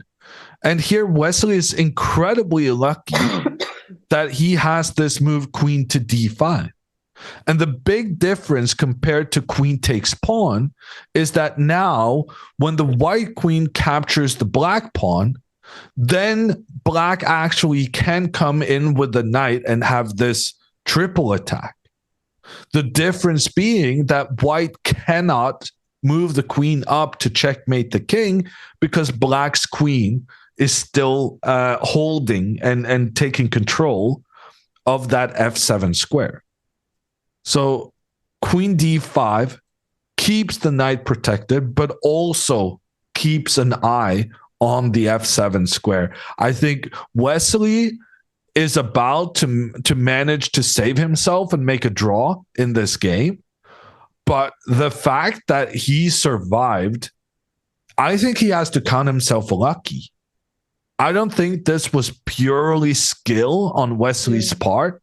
I think at some points here, he was fortunate that the variations were working out in his favor. And sometimes that happens. Like sometimes, in chess, we're humans, we cannot see everything. But sometimes it's like, oh, fortunately, I had this plan that keeps it all together. And I feel like that's what's happening to Wesley here now.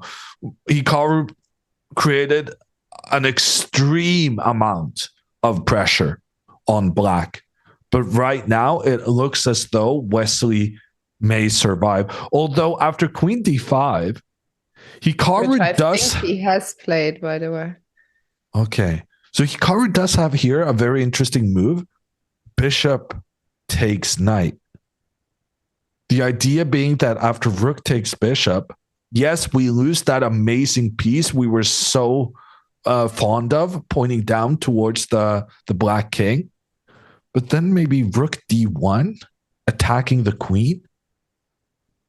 And we can try to use this pawn for something.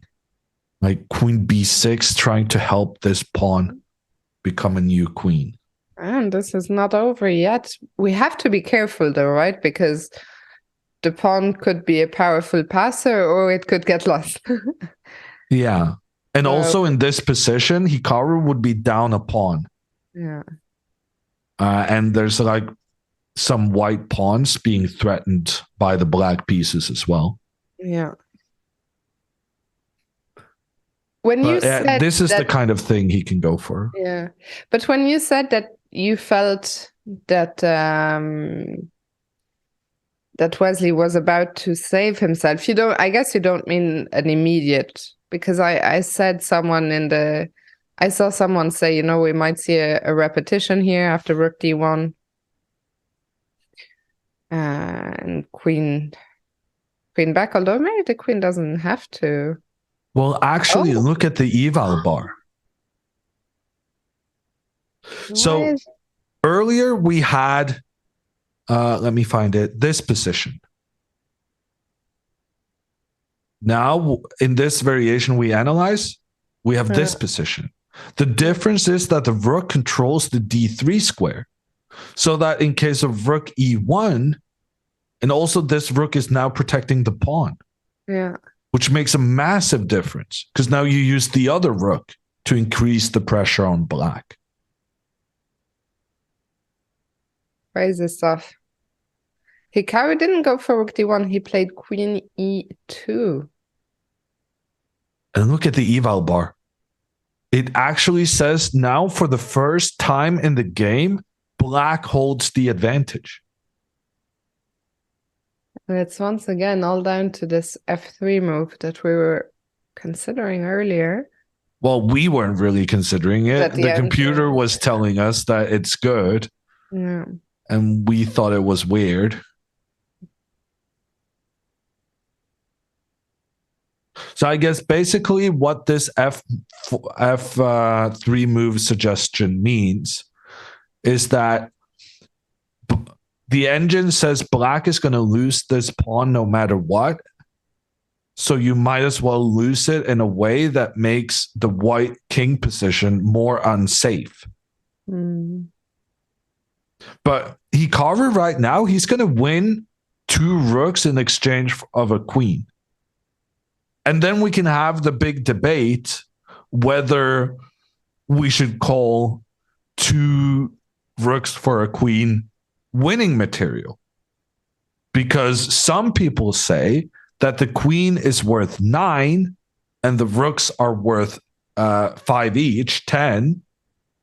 But some say that the queen is worth 10 while the rooks 5 each. What school of material thought? We know that you're a material girl, Fiona, but what is your thought on 9 points?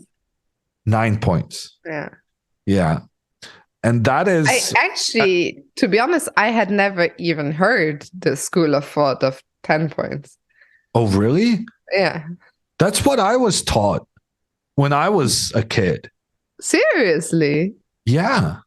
Then you were taught wrong, I'm afraid. No, you weren't taught wrong. You were taught according to the schematic, thinking of your time. But with newer computers... of your time. No, with newer computers, I'm pretty sure that thinking that the queen's value is 10 9 is just wrong. Because we've discovered so many positions in which the queen is actually better than 2 rooks. What did you say? Sorry. What was the last thing you said? Oh, did I say something again? Yeah, of course. I mean, I even called you out. He just called her old? No. Yeah. No, you said this is what you were taught in your time or something like. Well, I thought that was funny. Back in the day, in the ancient times when you learned chess. Yeah, I called myself old. Yeah, but you were taught 10. Which is ironic because, I find this fascinating, but I think you look quite a bit younger than me. You never told me, you never said this. I never realized. Oh, really? First time I met Fiona, she was playing poker with all the cool guys in Greece. And I was like, oh, wow, she's so comfortable with all of these top level players.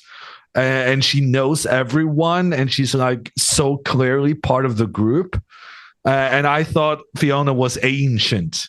I thought, oh, my God, she must be 5-10 years older than me. But no, actually, Fiona's just a year older than me, and time has served her well. Thank you. You're a charmer, Jan Ludwig. That was very sweet of you.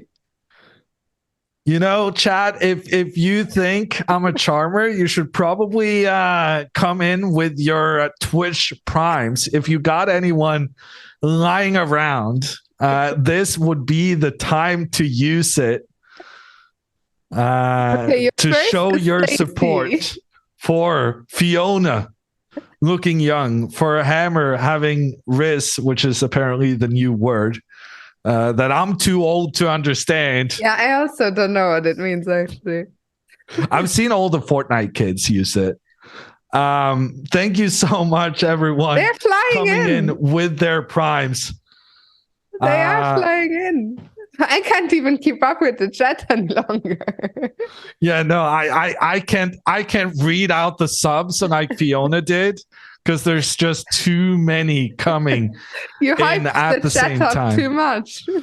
Yeah, but that's just how it is. This is how we do a proper ad read / Twitch, sub. What is it called? I just caught one message in the middle of the mess that is the chat saying, Benjamin Box saying, I think Riz is short for charisma. I can't even tell, is that actually true? I think it's actually true, yeah? Confirmed by some others. Learn something new every day. Yeah. Oh, I had no idea. It's called begging, Hammer. Yeah, this is true. I'm a better beggar than you, Fiona. I think that's the conclusion we can all reach. That is probably true. It didn't get lost.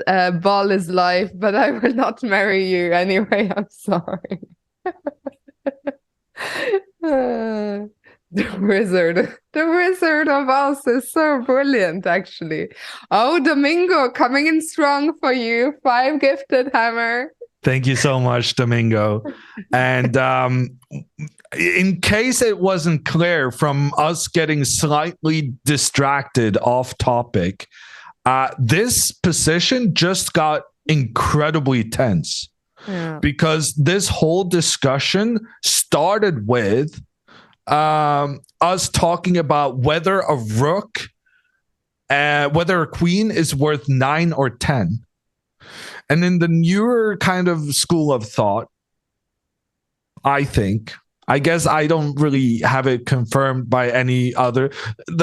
I have this benefit that when I say the newer school of thought is 10 points, then I am the reference to my own assertion. So I can just say stuff and say, well, this is well known within chess circles. Maybe I can just blame my coach, he was so old school. He was a legend, and he wasn't he wasn't the one who taught me the value of pieces.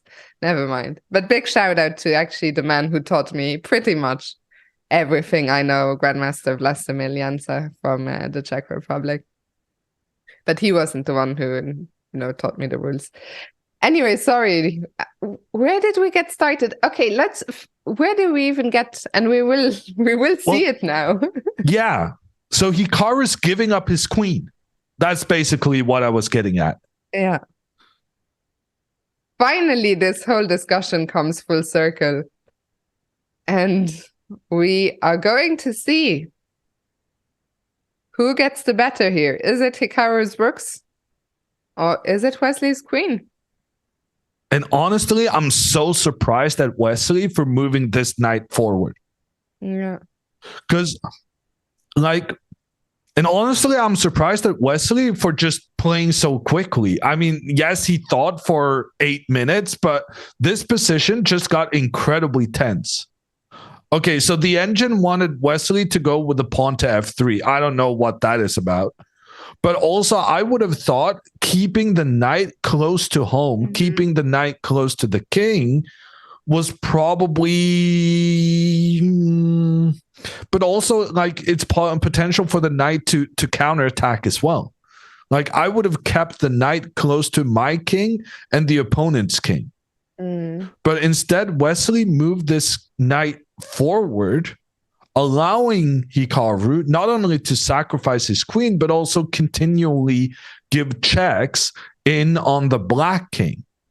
And then as the black king now proceeds forward, there's a double attack because the king is attacking the rook and the knight is attacking the bishop. So but that can be solved by one of two ways. Either, well, okay, never mind. So you could have gone rook e2 also to keep the bishop protected. But apparently this is very good for black. Yeah, I mean, black has, what, 2 pawns here? The queen and 2 pawns, so no matter And a whether you very value well-placed knight. No matter whether you value the queen at 9 or 10, you're at least, no. Yeah. No, you're always up material. I'm getting But instead, tired. Hikaru continues his attack on the black king. And now, actually, there's only one move to avoid immediate checkmate. If the king moves back, the other white rook gets involved. And it's a checkmate on the black king. So in the game, and if the king moves back, the moves are happening. Okay. So the king decided to go up, which was the only move to avoid checkmate. Hikaru then captures the pawn, check on the king again. Wesley hides his king on the side of the board. Hikaru now has 2 rooks for just a queen. Let's do that in blue. But Hikaru also has a pawn 2 steps away from becoming a new queen. But he also has to deal with the threat on the bishop, and the bishop has to keep the protection of the rook. There's a lot of stuff going on here at the same time. A lot of stuff. I kind of feel like at this point I've entered the zone where I'm just staring at the board. And it's just like none of it makes sense. It's like staring at a language that you don't read, like you don't even know the alphabet. And I'm like, okay, but let's go in order of importance. I think we have to deal with the bishop on b2. Yeah, agreed. So we can either move the bishop, and there's hopefully not that many squares. We can go to a1 to a c3 safe. It feels... I would rather put my bishop somewhere where it's protected, so that only leaves a1. Yeah, okay, maybe fair the enough. others are fine, but it feels safer. No, it's based on a sound reasoning. Yeah. So now what? You're gonna take the pawn on d6, I guess? Well, part of the reason for why Wesley went forward with a knight instead of going backwards, it could be that he now has this move, knight to e3. Attacking the rook, and if the rook moves... Very important to note that the arrow rook from g7 is defending the mate on g2, which I had failed to see at first. So yeah, and if queen d2, but there's still a problem here. The queen just chases after the rook.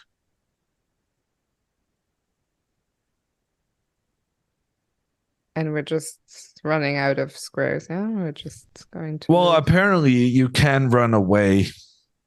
Because the queen can never attack the b1 square and the e1 square at the same time.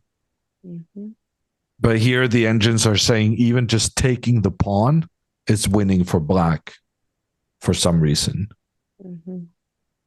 Because I guess you need to keep your rook here always, which means you need to keep your bishop here always, which means that black can just take this pawn and then return to the mission at hand with chasing the white rook.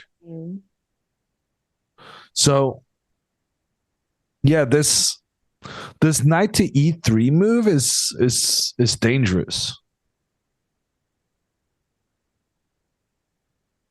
And actually, the computer engine, once again highlighting why we need to use engines to help us, says that this knight to e3 is a slight inaccuracy because of the move h4. Oh my god, that's insane. What is h4? I think it's protecting the g5 square, so that if the knight now captures the rook, then we have rook g5, That's both insane. threatening the queen. And when the queen captures the pawn, this bishop, which frankly has been the hero of the game so far, comes in for the checkmate. That's such a crazy line. h4, what a move that is. Simon Williams would be happy. But like, this could very much happen. Wow. Like this, it makes sense. Like you said, you want to move the bishop that's under attack. You want to move it to a square that's safe. Bishop a1. It makes sense. Yeah. And then, yes, Wesley can take this pawn, but probably the idea of him moving forward was to kind of make Hikaru nervous by immediately attacking towards the rook. And I mean, is Wesley going to see h4? Nothing would shock me anymore at this point, but seeing h4 is and even after h4, the game is not over. Yeah. Because according to the engine, there's one move that saves black here. And that move is not capturing the pawn, because then rook g5, and it's impossible to stop the bishop from coming in with checkmate. But instead, that one move is queen d3, attacking the rook. And so how does this... I know, but if we go... I mean, I understand how it's a draw, right? Because I understand how this is a draw. Yeah. Back and forth. But the engines are saying white is better in this instance if you capture the pawn on f4. And that's when it starts getting wild. Because by leaving the defense of the bishop, there was a reason why we put the bishop in the corner. No one puts baby in the corner but us, apparently. But when that bishop gets captured, we're also going to be losing our other rook. So queen check, attacks the king. King moves away. Black takes the bishop, and now threatening the rook. So the rook is going to move, or can we... Wait, does it... Can we play d7? Oh, no! We cannot go for the new queen because the knight is still attacking here for the checkmate. Oh my god. That's crazy. This game is wild. By the way, I see Tony in the chat is saying Hammer needs to do commentary all the time. He does loads of it, but you will have to learn Norwegian to catch most of the commentary he does, I'm afraid. Yeah, we should do an ad now. If only Hikaru was sponsored by some language learning app. Norwegian language is the one to know if you want more Hammer commentary. Absolutely. Yeah, these lines. Hikaru is down on time. You know? Use those primes to get him up on time. Doesn't have the same ring to it. I need to come up. You know what I would have to do? During our next break, I will try to come up with my own rhyme. Okay. You know what we're going to do, Fiona? We're going to take a break now. We haven't had a break for 2 hours. We're going to take a little break. We're going to give Hikaru some thinking time, and we'll be back with the continuation of this absolutely epic match. Hikaru has sacrificed his queen, but he has a bishop that can potentially checkmate the king. He has a pawn 2 steps away from becoming a new queen. There's a lot of stuff going on, but Hikaru's going to need some time to think about it all. We'll take a break and be back.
We are back just as Hikaru has gotten up from the board. He has played the move we were thinking of, bishop a1, dropping the bishop that was under attack back. And now the big question, do you think we will see knight e3? What do you think Wesley is going to do? I really don't know. I am so looking forward to this. He does go knight e3. He does go knight e3. Hikaru now has this spectacular move, h4, to potentially win the game. Oh my God. And he plays it almost without thinking. What is going on? Look at Hikaru's face. No, look at Wesley's face. I need to get the stream up on my monitor. What is Wesley thinking right now? Is that the face of a man who had seen this move in advance? No, he's thinking. He's thinking. He would not be thinking. He would kind of be nodding. Like, yeah. I saw that move coming. I got everything under control. I'm just going to double check right now. That is not the face of a man who's double checking. That is the face of a man who did not see this coming. Wesley assumed because his knight was attacking the white rook, he thought the rook will need to move. This is insane. This is completely nuts. But actually, Wesley was about to move there, or did he adjust the piece? I think he adjusted. He adjusted. Oh my God, this is insane. Oh, he's adjusting. He's kind of freaking out right now. He needs all the pieces. He's adjusting all the pieces. What's he doing? That's like 6 pieces he just adjusted. I think Wesley, this is not, we haven't seen him. I think something like that can be just like a nervous reaction. You know? Yeah. I agree. And now he's looking up. And Hikaru played that so quickly. Like Hikaru, that's the kind of move you want to make with like massive authority. You're like, oh, you didn't see this move, did you? I'm just going to smack you with that pawn to h4. Game over for you, buddy. No, but you want to do that because Wesley here has one move that can maybe save him. So you want to make this move with the amount of authority where your opponent kind of gets a little bit defeatist and like, oh my, I didn't see that move. Oh, that is such a good move.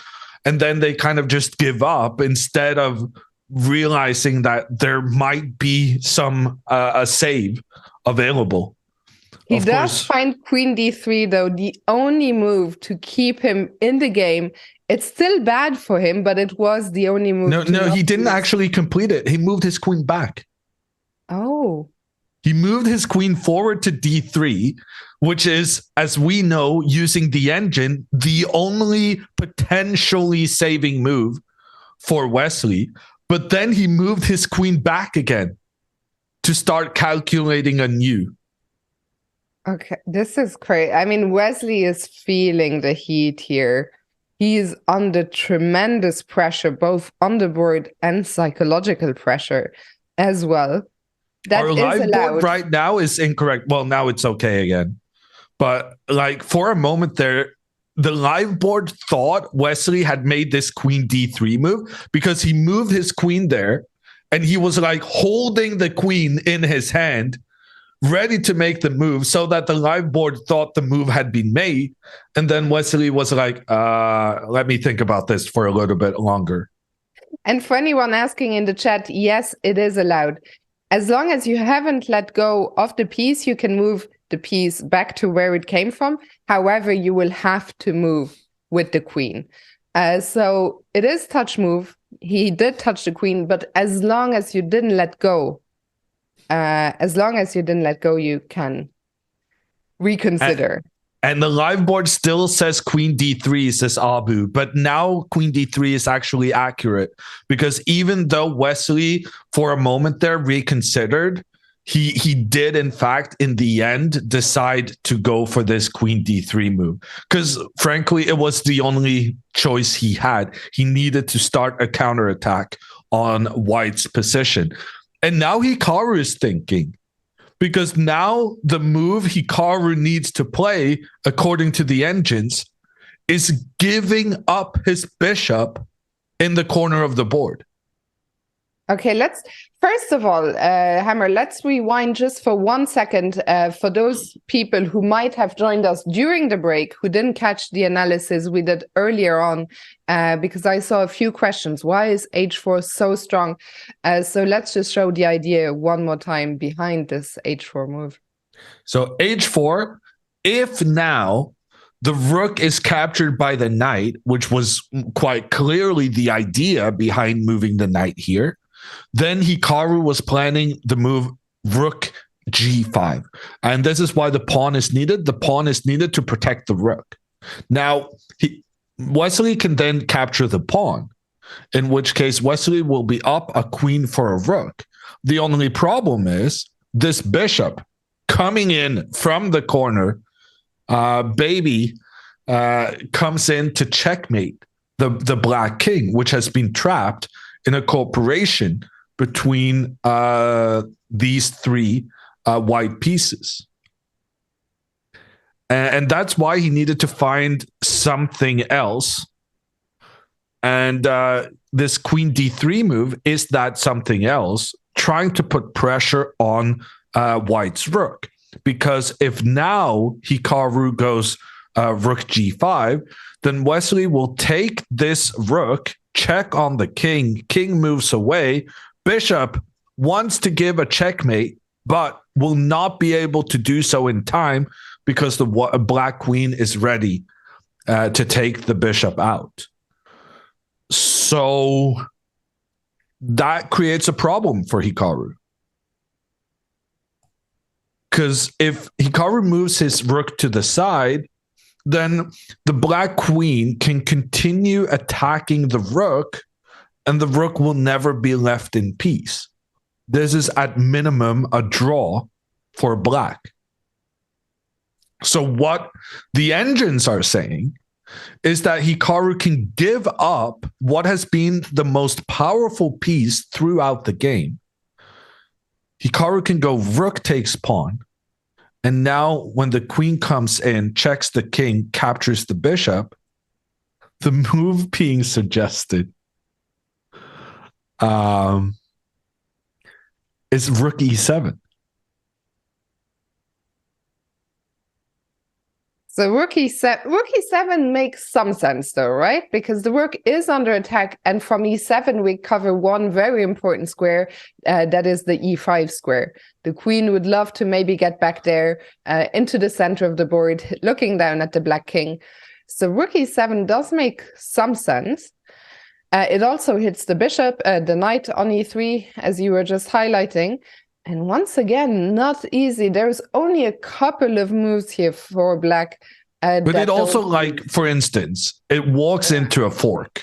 That is true. But thankfully, we do have a check. Yeah, and also, like, this pawn is so dangerous trying to become a new queen. Hikaru, under 10 minutes now, he is looking super focused at the board. I see some people saying, how could he play h4 without having seen rook takes f4? I think he didn't have to, because as we just saw, he can probably go for a draw by just moving the rook on the first rank. So it could be that when he played h4, he saw queen d3 and he saw, okay, at least I can just move the rook. And now he's calculating, is there more than that? And this is, he's about to make a move. I think he was about to take the pawn. I think so too, yeah. He's taking it. Hikaru is about to sacrifice. First, he sacrificed his queen. Now he's about to sacrifice his bishop. But he has a pawn 2 steps away from becoming a new queen. And we haven't talked about this pawn enough. Yeah, fair enough. Like, this pawn we thought was going to be captured ages ago. This pawn has been like black has had the ability to capture this pawn for more than 10 moves. And now it looks as though this pawn might become a new queen and win the game. Okay, let's go down this line again. So if Hikaru captures on f4, he's doing it. He has done it. Rook f4 is on the board. What a move. Oh my goodness. This is in wild. shock. No, seriously. This game has been amazing. A rare moment of Hammer being lost for words. The queen comes in to give a check. Now, very important moment also for Hikaru. He needs to know, or he needs to understand rather, that the king needs to find shelter on the side of the board, because it makes a lot of sense for a human player to try and counterattack the black knight. Yeah, fair enough. My first instinct. Oh no. That was the engine wanted him to move the king over to the side. Okay, still, is this so clear? Like, once again, nothing about this is clear. No. So once again, according to the engine's only move here for Wesley is knight d5. Knight d5. Yeah, but also Wesley could give a check here. He could try and force the king out into the open and then continue kind of being annoying with the queen. But at least then we wouldn't need to be concerned about the safety of the bishop. There's actually a lot of different things Wesley could do here, and that works in Hikaru's favor. Yeah, I mean, it's not, I don't think knight d5. I mean, first of all, I don't understand yet why knight d5 is the only move. And far from obvious. I think a move like the one we just saw, queen d2, is actually looks quite natural as well. Or queen takes a1. Queen takes, yeah. Not to forget. Yeah, let's not forget about it, because if queen takes a1, black is hitting the rook on g7, both. Yes. So even though Hikaru with his king move was trying to attack the black knight, you actually cannot take that knight on this instance, because then the queen captures your rook and gets back into defense. Yeah. Which is why it actually made much more sense for Hikaru to put the king out on the side. Because he wasn't going to be able to capture this knight anyway. What a tense moment here. Wesley down to 20 minutes. And I think at this point, it's important to remind everyone that in chess, even though it's normal to get extra time when 40 moves have been made, that is not the case in this tournament. So Hikaru now has 8 minutes left for the rest of the game, and he leaves the board. Hikaru! Why are you leaving the board? You have 8 minutes left in a tremendously complicated position. Oh my God. Yeah, Creamsicle is saying this man hates the board. It is true that Hikaru, not just today, but in general in those classical games, spends an awful lot of time away from the board. But players of his level, even when they leave, for people in the chat, you need to realize the position is still very vivid. Like, I mean, he sees the position in his head very, very clearly. So just because he's away from the board doesn't mean, you know, he's not calculating the position. But yeah, it does look crazy. I agree. Yeah, for once, I agree with something Twitch chat says. That is a Giga Chat move. Like, I never fully understood what Giga Chat means until Hikaru leaves this board with only 8 minutes left for the rest of the game, with pretty much every piece being under attack. Yeah, that is... yeah, I now have a greater appreciation of Giga Chat. Meanwhile, Wesley is still thinking, okay, did we even look at this knight d5 line yet? Yeah, no, let's look at it. So apparently this is the brilliant move that keeps black in the game. But then...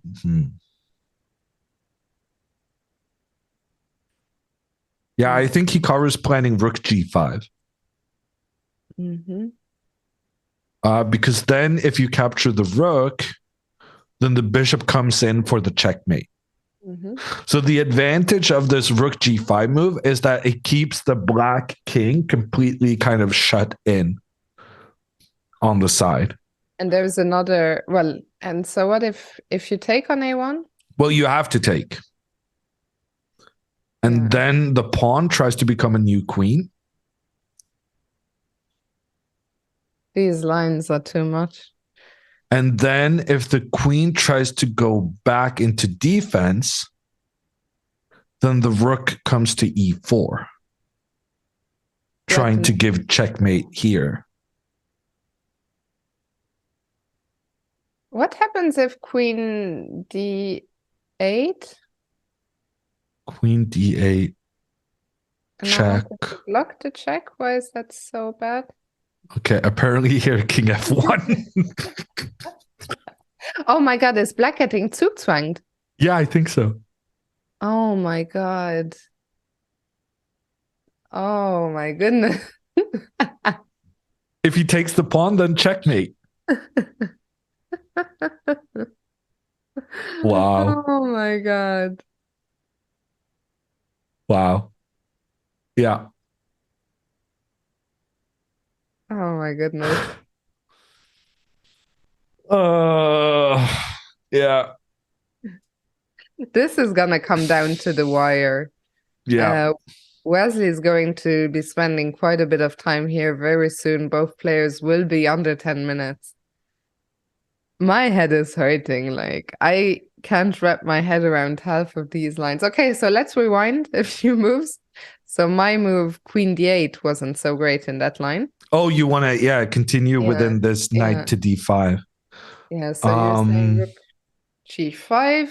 Yeah, honestly, Hikaru has other options as well, but I think it makes perfect sense kind of creating this box around the black king. So bishop takes a1, d7, queen back. And now you were saying rook e4. The question is, does white have a threat? Rook e8? Okay, it's happening. Something is happening. He didn't go knight d5. He didn't go knight d5. He took the bishop. Wesley took the bishop. And here, Hikaru was supposed to go rook e7. Hikaru was maybe winning, according to the computer, after rook e7. Instead, he's gone rook g5. So he sticks with this plan of kind of keeping the king stuck. If Wesley plays knight d5 here, we're back in the lines we were just looking at. Yeah, it's the exact same thing. Yeah.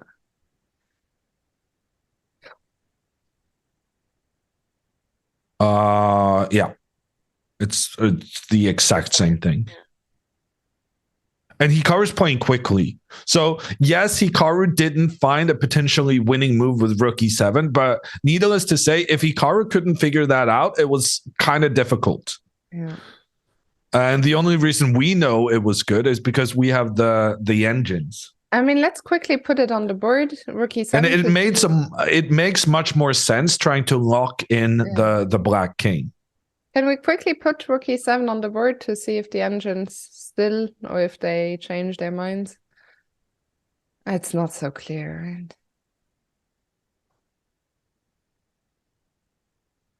I guess knight moves to escape. Oh, sorry. Rook e7, knight here, maybe? So what's the difference? I guess the difference is that the rook is contributing to the defense of the pawn. And also, if the queen comes to stop the pawn, then you still have some nice checkmating ideas. Because the king kind of never, even though you haven't locked the king into the edge of the board, the king is still kind of stuck getting chased by the two rooks. Okay, but it was tricky. It was tricky. It's impossible to play it perfectly at this stage. Rook g5 was Hikaru's choice. Wesley has now moved his knight back, saving his knight and also attacking the white rook. And this is what kind of should have happened earlier if Wesley had switched the order of the moves. It's also very important now. Suddenly we're in a situation which is less fun for us because it is now Hikaru who has to find d7. Any other move would be losing. Why is rook e4 so bad? Queen f6 just drops the pawn immediately. Yeah. Okay. Okay, then I think d7 is not... I think, did he play it already? Yeah, well, he hasn't played it already, but it's an easy move.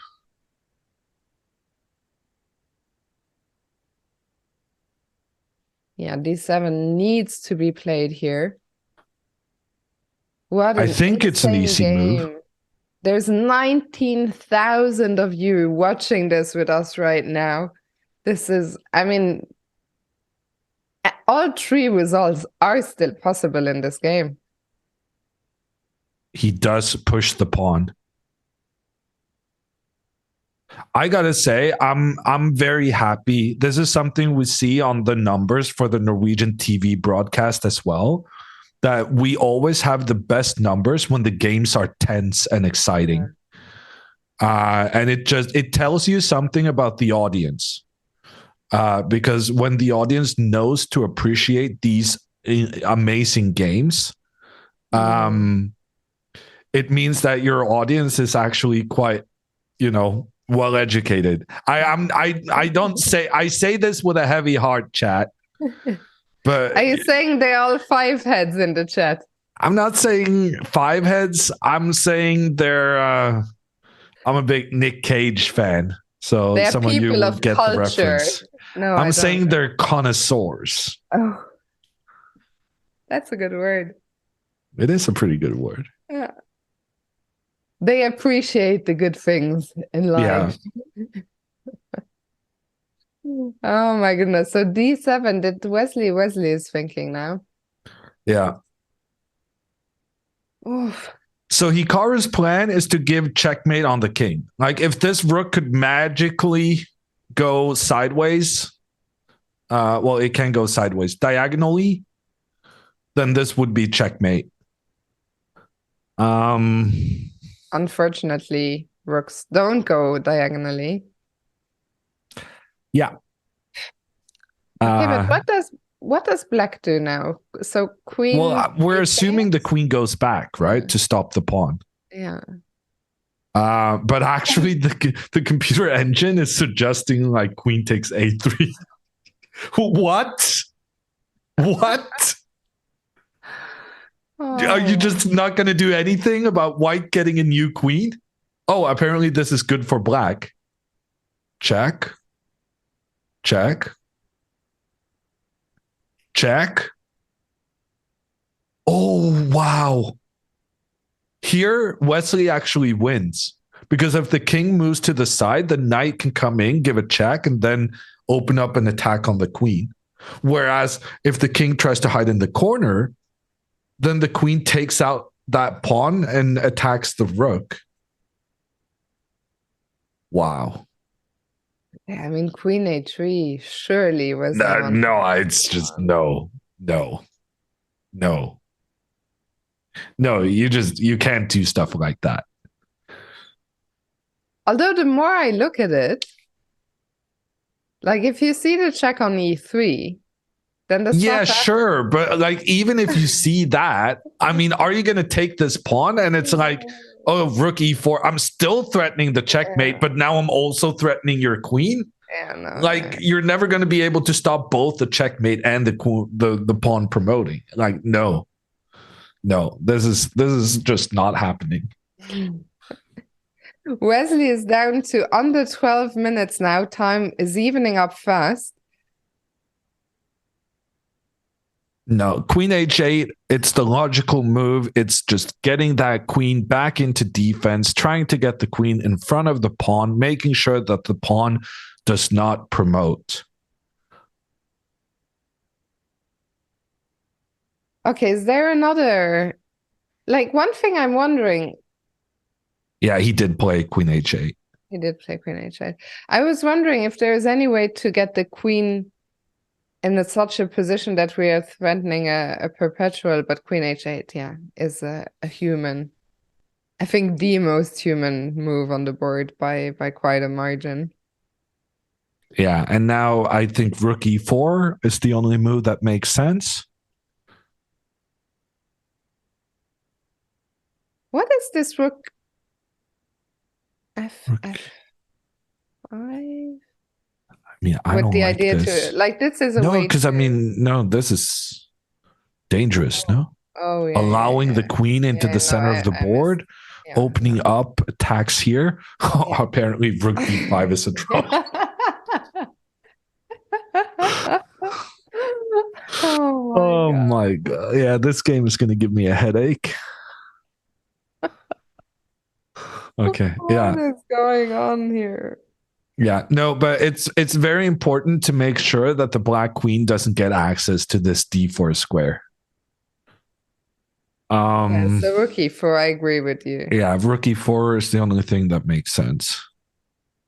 And now Engine is saying queen here, check, king moves back, and then queen here.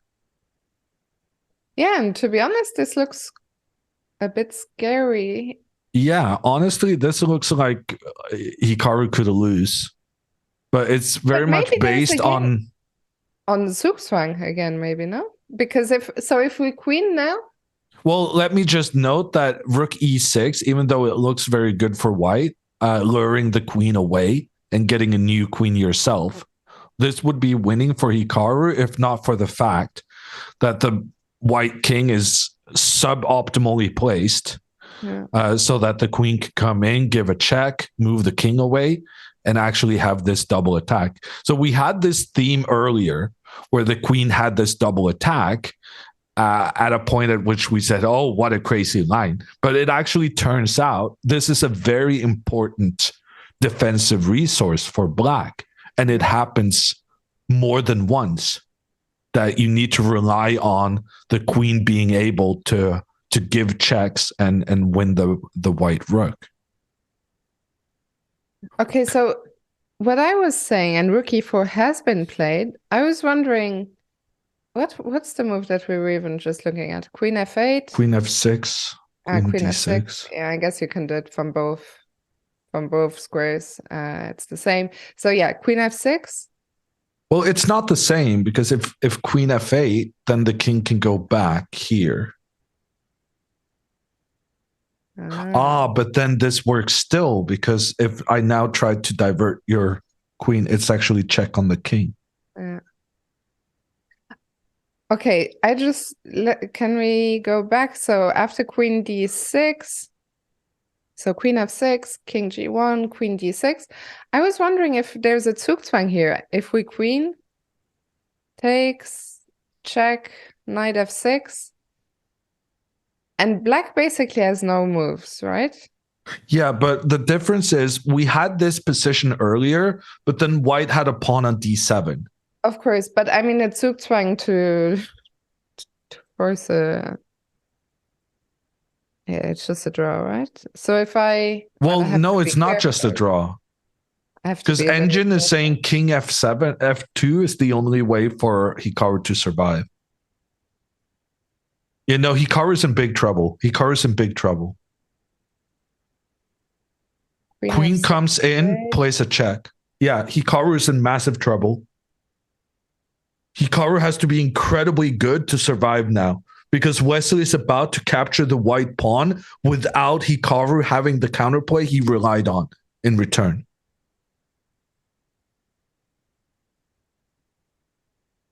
Except maybe if he goes king e1. Oh, he goes king g1.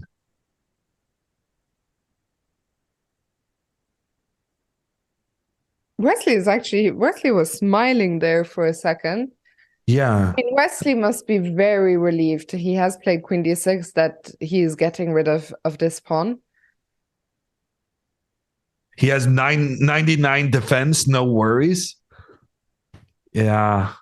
No, but he only has 5 minutes left. What even is the drawing line? So we queen takes. New queen, only move to survive. Rook e6, only move to survive. And then here, king f2, only move to survive. And then here, when you're in check and the queen attacks the pawn, king g3, only move to survive. Then b6, rook takes c6, only move to survive. Although this one is much easier than the rest. And what now? Now we just get a perpetual or something, or? Yeah, I think so. Well, actually, now maybe black is in trouble. Okay, apparently this is a draw somehow. I can't take it anymore. Yeah, Hikaru doesn't look happy. I mean, what we just put on the board there is a sequence of only moves. If Hikaru strays even just once, it's just game over. And there's a good question in chat. Why not king h2? So Hikaru's going to find d8 because he doesn't have a choice. Like, there's no other move. Otherwise, he's just going to lose this pawn without getting anything in return. So Hikaru is 100% going to find this move out of necessity or elimination. Then he's definitely going to find this move because it's check. So really the only thing we're wondering is whether Hikaru is able to find this king f2 move instead of king h2. And as the question was in chat, what is the difference? So if king here, queen check, and then the queen gets to this f4 square. And keeps protection of the knight, but also starts counterattacking. And the problem is that suddenly we're the ones that don't have moves. Yeah, but still, like, what is the disaster here? You managed to create a situation where the queen attacks the king and the rook, but the only way of making this situation is by forcing this white pawn forward. If the white pawn is on g2, you never have this idea of the double attack. So black, in order to win, needs to force this pawn forward and then try to get your queen into the corner. Hikaru has played. He's played the easy move. So, or easy, I mean, the necessary move. He's given away his passed pawn to lure the queen away from the e6 square so that his rook can come in there and attack the king. The king has, and he plays king h2. Wait, is that the, oh no. That was the losing move. But it was very, very difficult to understand why this was bad and this was good.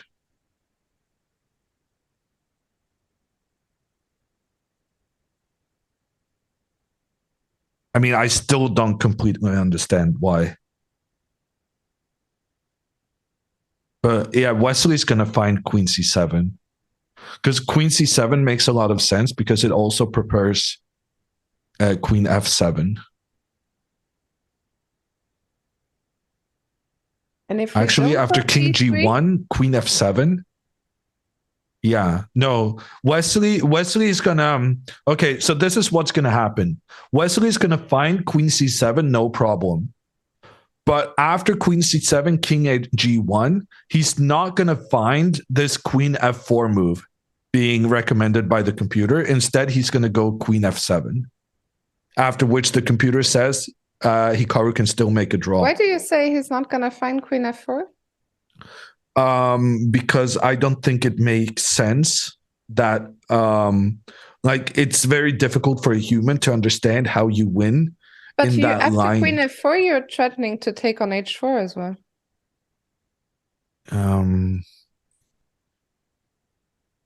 Yes, but after g3, you don't have the opportunity to dislodge the white rook, which you do if you go queen f7. Yeah. So the difference between these moves is that after queen f7, you guarantee that you avoid this kind of pressure, because after rook d6, queen e7, you're making sure that you can force the rook back, in which case it would be an easy win. I actually, this is very good for Hikaru. It's very good that Wesley has some tempting alternatives in addition to the winning variation. Yeah, we have to believe it's not over yet. It's very difficult for Black to understand why it's so important to provoke White into playing g3. And this is what we talked about earlier, right? That in this position, g3, you manage to maneuver your queen into the corner, and then you get this double attack. This double attack is not available for Wesley if the pawn is on g2. So Wesley has calculated a lot of these lines with the pawn. Wait, Wesley has gone queen d4. Okay. Now it's a draw. King g3 only move. Hikaru's shaking his head. Hikaru's not happy. Hikaru thinks he's lost the game, but he has a save.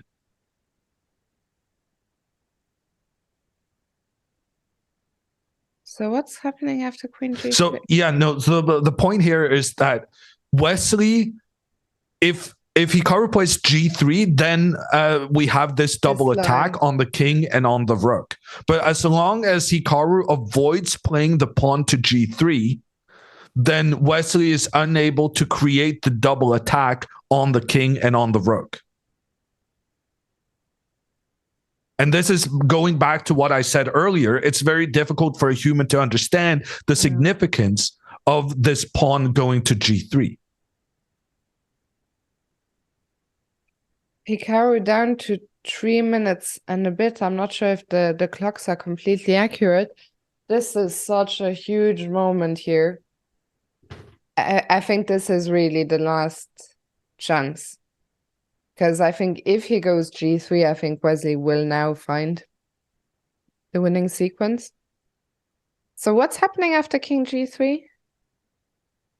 King g3, there's 94. No, 94 is not legal. Never mind.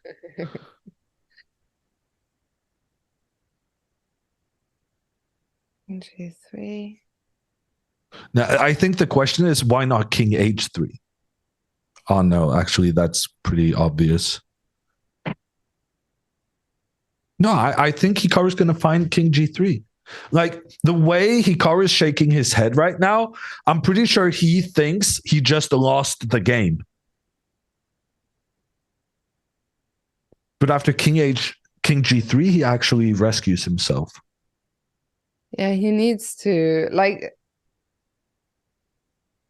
Okay, let me say this.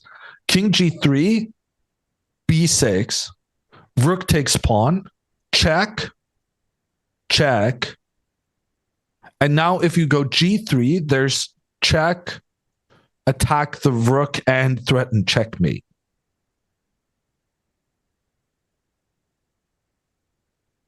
But instead you can just don't play g3. As long as you don't play g3, you're fine. Hikaru, I'm so worried by the camera. Yeah, no, Hikaru is, I mean, it looks like he's considering resigning. I know.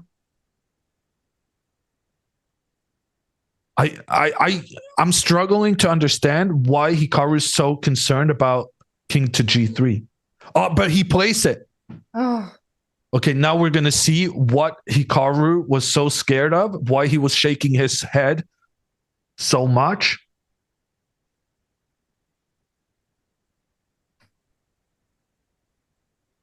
played it with a minute on the clock. No, but now he's going to be fine. I think. Yeah. No, because he's going to realize now there's no way for the queen to check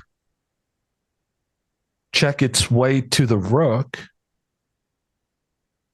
I mean, King G3 is so massive because it understands that it means that at some level, Hikaru has understood that he cannot play the pawn to G3. Yeah. So he has kind of proven to everyone watching that he doesn't want to push that pawn forward. And based on what the computers are saying, as long as you don't push that pawn forward, you're fine. I see some people in the chat making the point that maybe Hikaru was just shaking his head because he couldn't win any longer. Yeah, maybe. No, I don't think so. I think Hikaru didn't actually intend to play with the amount of risk he did. No. Hikaru kind of just got caught up in the moment of the game, where he had so many fascinating variations that were challenging to Wesley. And yeah. Oh, this game has taken a few years of my life expectancy. What a game we are witnessing here right now. There is over 21,000 of you watching the finish of what has just been a tremendously insane game. I mean, I have no words to describe this game. It's just been crazy. Crazy, crazy, crazy. I'm looking at the camera, looking at Hikaru. I feel like he's more focused now. Yeah. And look at him looking really up at Wesley. He was gonna resign on the previous move. Wesley down under 7 minutes now. I really like that Hikaru just kind of gazed a little bit like this up at Wesley. By the way, a lot of you in the chat are asking what's wrong with knight e4. Knight e4 would be a lovely move, but unfortunately the knight on f6 is pinned to the king on h6, so not a legal move. You know, you guys should have learned the rules of chess before commenting. It's not like a grandmaster would ever suggest knight to e4. Maybe one who's not, you know, very in good competitive shape. Yeah, I did suggest knight e4 already. I did do that. Yeah. But I discovered why it wasn't allowed. You know, it helps being in control of the board and kind of the piece just popping back. It's a nice hint that something is wrong. I saw another suggestion in the chat that maybe Hikaru was shaking his head. Okay, b6 is played, and now Hikaru immediately takes the pawn. Okay, that's huge. Yeah, Hikaru has this under control now. Yeah. Yeah, look at him. He's looking much happier. Yeah. He's looking more focused. Like previously, he was like shaking his head and he was like, oh, I can't believe I lost this promising position. No. Now he's more like in his zone. I'm so relieved. I mean, and he's making the moves so quickly. Wesley actually broke the rules there. I know. I had this happen to me recently and I was like, I was stressed. We both had no time. And I was like, you've got to write down the moves first. And look at this. Here, if Hikaru goes G3, he loses the game. But remember what I said about when Hikaru went King G3? That is such a big move, not only because it was the right move, but because it was the right idea. He has understood how terrible it is moving this pawn forward, giving black some extra options to attack along the second rank. So here, Hikaru went King H3 without really thinking. This game is going to be a draw, and it's been an epic struggle. Absolutely epic. Just to answer the questions in the chat about writing down the moves. Yes, you have to keep writing down the moves when there's a 30-second increment. You can never stop writing moves. And what Jan Ludwig meant by Wesley broke the rules, you can't play more than 2 half moves without writing down. So what happened? Wesley played a move. Hikaru responded instantly. And Wesley responded instantly again without writing down the moves. We're going into some unimportant details here. Anyway, the game is continuing. Queen F1 on the board by Wesley. And I think they're just going to make a repetition of moves. Hikaru will move his king back. Wesley will move the queen forward. Hikaru will move the king back. And they're just going to go back and forth. Yeah. Oh, what a game we have just witnessed. I mean, Hikaru was so close to winning, but he was also quite close to losing. To be honest, I mean, he was probably closer to losing than he was to. I think he he was more lost than he was winning. He was more often closer to winning than losing. Anyway, look at this suggestion from the chess engine. Queen F3 check. Pawn takes stalemate. That's very cute. It can also be executed in a better way. Queen H1 check. King moves. Queen takes pawn. King takes stalemate. I think that's Wesley has a pretty chess humor side to him. Yeah. I think it would be a fitting end to this game. Yeah, it would be perfect. I wonder if I was projecting or if I saw Wesley give a little smirk. I hope we get this finished, but oh my goodness. Do it for the memes, Wesley.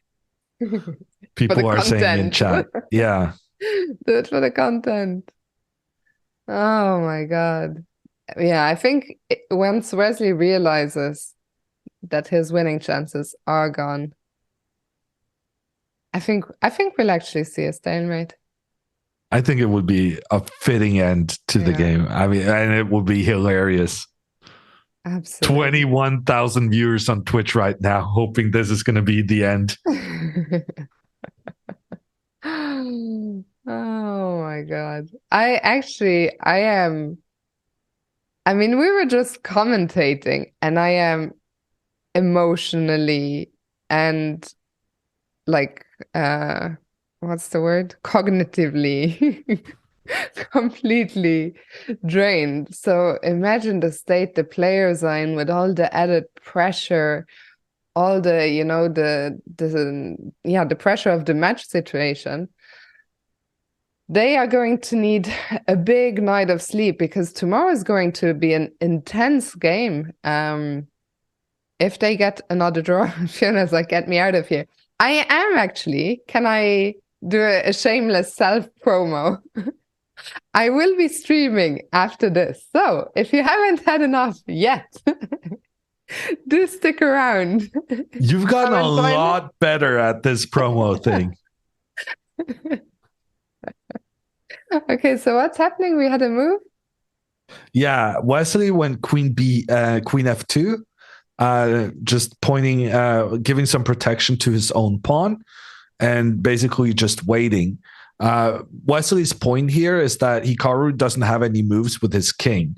So he cannot move the king to the side because the queen is controlling there. He can also not move the king back because the queen is attacking the white pawn. But Hikaru solves this very easily by just moving the rook over. And now, yeah, Wesley, if Wesley wants to kind of just say, okay, let's keep waiting here, then Hikaru will move the rook back. So Hikaru always has these back and forth in case his king doesn't have available moves. Yeah. Is Queen H. And Wesley can do the stalemate. Yeah. Take the pawn. Wesley, come on. For the content. He's touched the queen again. Well, to be fair, the queen is literally the only black piece that can move. That is true. Oh, Wesley, don't disappoint us. Take this pawn. Oh, goodness. King goes back. Queen here. Stalemate. Come on, Wesley. He went to... Where did he go? You know you want to do it. Okay, he's going to go queen f4 just one last time. See if Hikaru is silly enough to move this pawn up. And then he's going to take on h4.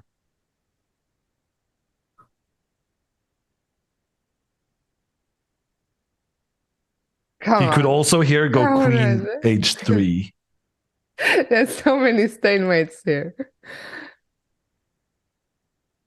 I think the game will end in a stalemate. I think Wesley has the sense. Do you think we should do a prediction? Yeah, if we don't basically have one going. Predict Wesley's sense of humor. Does Wesley have a sense of humor? Yes or no? Do you think it's good sense of humor going for the stalemate here, or is it just a chess sense of humor? I think both. I think it is good sense of humor. Oh, we have one up already. Sorry. Sorry, everyone. We can't do a prediction. Can we cash out the draw on the current prediction and then do the stalemate? How many people who bet on draw feels like that is a good idea? Know your audience. Yeah, I think it's clear also from Wesley's body language on the camera. He understands. Chat is loving your idea. Oh, he goes for it. It's too late, but we do have a stalemate on the board. The handshake from the players.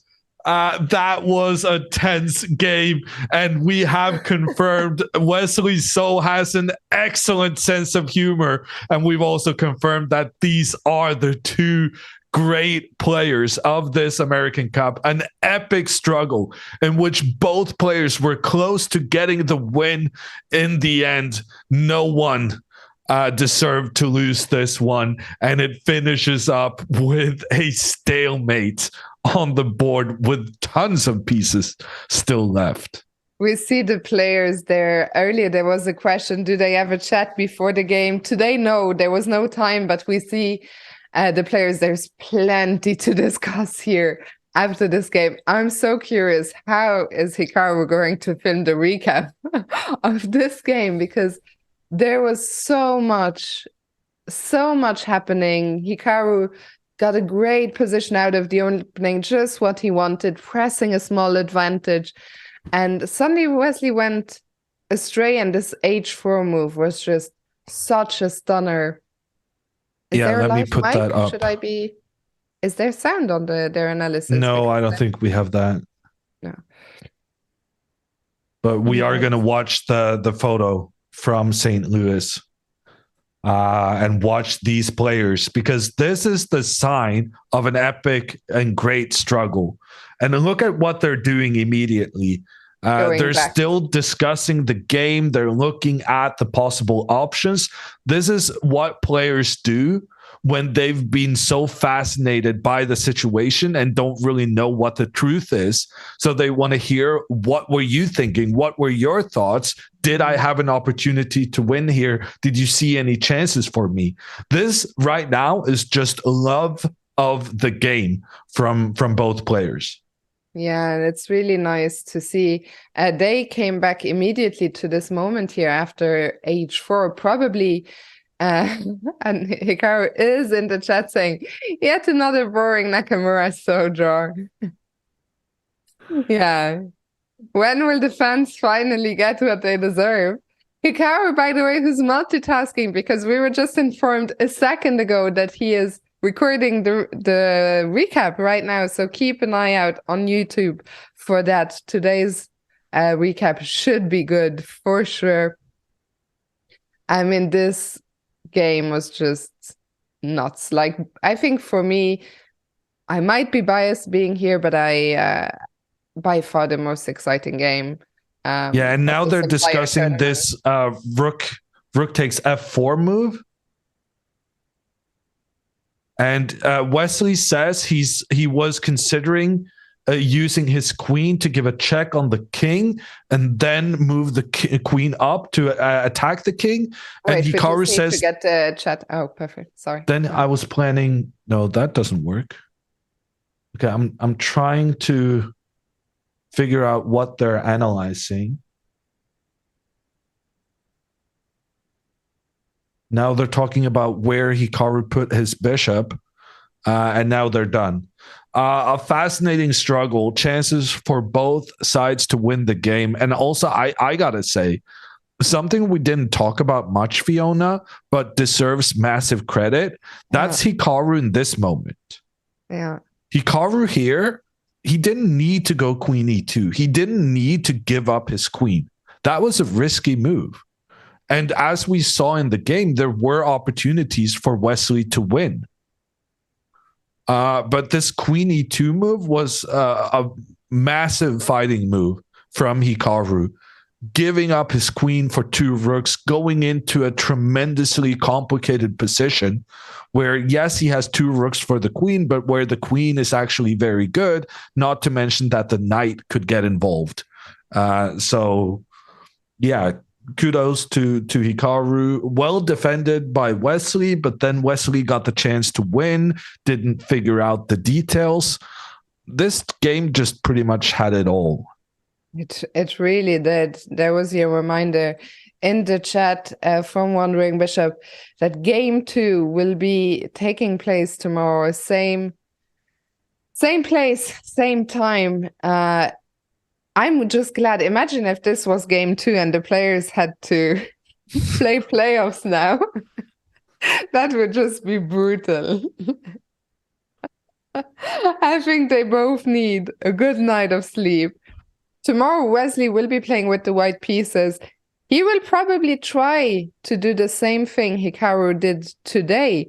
Try to get a slight advantage out of the opening. Try to press a little bit. Today, we thought that Hikaru was doing all the right things, keeping things under control. But chess is chess. You can never completely, as much as you think I'm going to play risk-free, at some point, you have a chance to win. And Hikaru went for it. He was really close. It didn't quite happen, but what an incredible struggle. I think a draw in the end. I mean, let's remember Hikaru also came very close to losing at some point. So all in all, I don't know if it's a fair result, but it was just magnificent to watch. While we wait, we are going to see if Hikaru is being interviewed on the St. Louis channel, in which case we will pull that up. Oh, no, the other game concluded. Irina Krush won her first game. Maybe we can very quickly take a look at the end of that while we wait for a potential interview. So Irina Krush now a massive, massive favorite to defend her title in the Women's American Cup. Yeah, and we saw that Alice was very aggressive in the opening. She sacrificed a pawn, and then we got to this sort of situation where Alice was trying to point her pieces down on the white king. We said this needs to be blocked, and then Alice will try to open up for her rooks. That's precisely what happened, but we didn't have a chance to continue watching this match because there was too much stuff going on in Hikaru's game. So let's just check out how Irina Krush, a little bit of a spoiler, was able to win in order to take the commanding charge of this final. We see Alice trying to get her pawns forward towards that white king, and now she's trying to make a favorable trade of bishops. But wow, Irina grabbed a pawn, another one, in the center of the board. Alice is trying to open up on the flank. Alice managed to open up on the flank. Okay, Okay. What is going on? Crush had 2 pawns defending her king, but both of those 2 pawns were about to be traded off. However, Irina did have a very nice bishop that both defended her own king and started pointing up towards Alice's. Oh, and look at this. Very, very good play from Irina. She doesn't capture the pawn on h2 because, well, then she's probably going to get checkmated by the black rooks attacking along the side of the board. So here, capturing that pawn would go from a winning position to a losing one. But instead, Irina makes sure that the pawn stays on the board because then this pawn will actually defend White's king, seeing as how the rooks cannot attack through their own pieces. And so Irina just focused on getting her rook into a defensive position, defending the bishop, but then she got the other rook pointing up in an aggressive position towards the black king. And with an extra pawn, as well as chances of creating an attack on the side of the board, Irina just made it work, captured the knight, and through some weird complications. Okay, I can't say I understood all of those captures. But in the end, the queen comes in to attack both the king and the bishop. Irina managed to win a bishop in that trade. And then it was just a question of whether the king would be able to escape. And the answer to that question was yes, the king managed to get away. And that's how Irina won her game. I mean, 2 insane games. In the first, in game 1 of the grand finale, as we still wait to hear from either Hikaru or Wesley. We're just moments. Sorry. Yeah, I think what we're going to do is we're going to go on a quick break, but don't leave because I believe an interview with either Hikaru or Wesley will be coming up. So don't go anywhere. If it happens while we're on the break, we'll immediately put it live. So you do want to stay tuned right now.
Christian, take it away. Hikaru, what started as a slow-paced game turned into this complete mess, complete drama.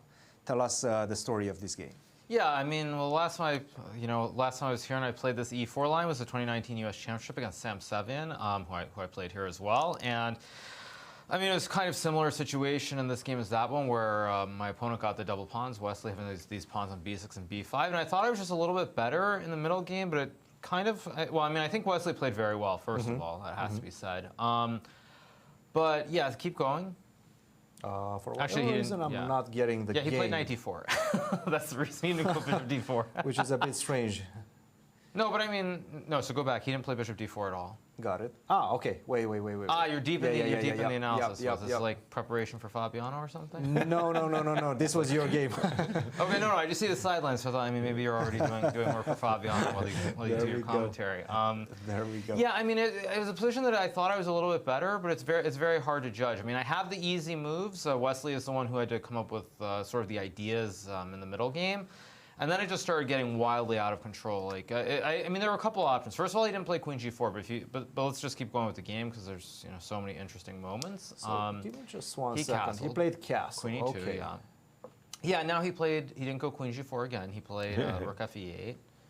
Okay, we're having some problems because this should be updated already. It doesn't matter. Okay, I mean, I remember the whole game. So, but the thing is, like, see, so when he played rook e8, I thought he might play b5, and I spent some time looking, or when Wesley was thinking, I was thinking about b5, and then he played rook e8, f4, and then b5, and I thought this order was imprecise, but somehow, wow, computer just doesn't give much. I mean, it felt very good for me. Like, it feels like I'm trying to do my best Bobby Fischer impersonation with a good bishop versus a bad knight. Yeah. And I thought everything I did was logical. I thought c5 was correct. It was the best move, and he was defending with the best moves as well. well. I somehow, I played rook c1, which I thought was also the best move. Then he played c6.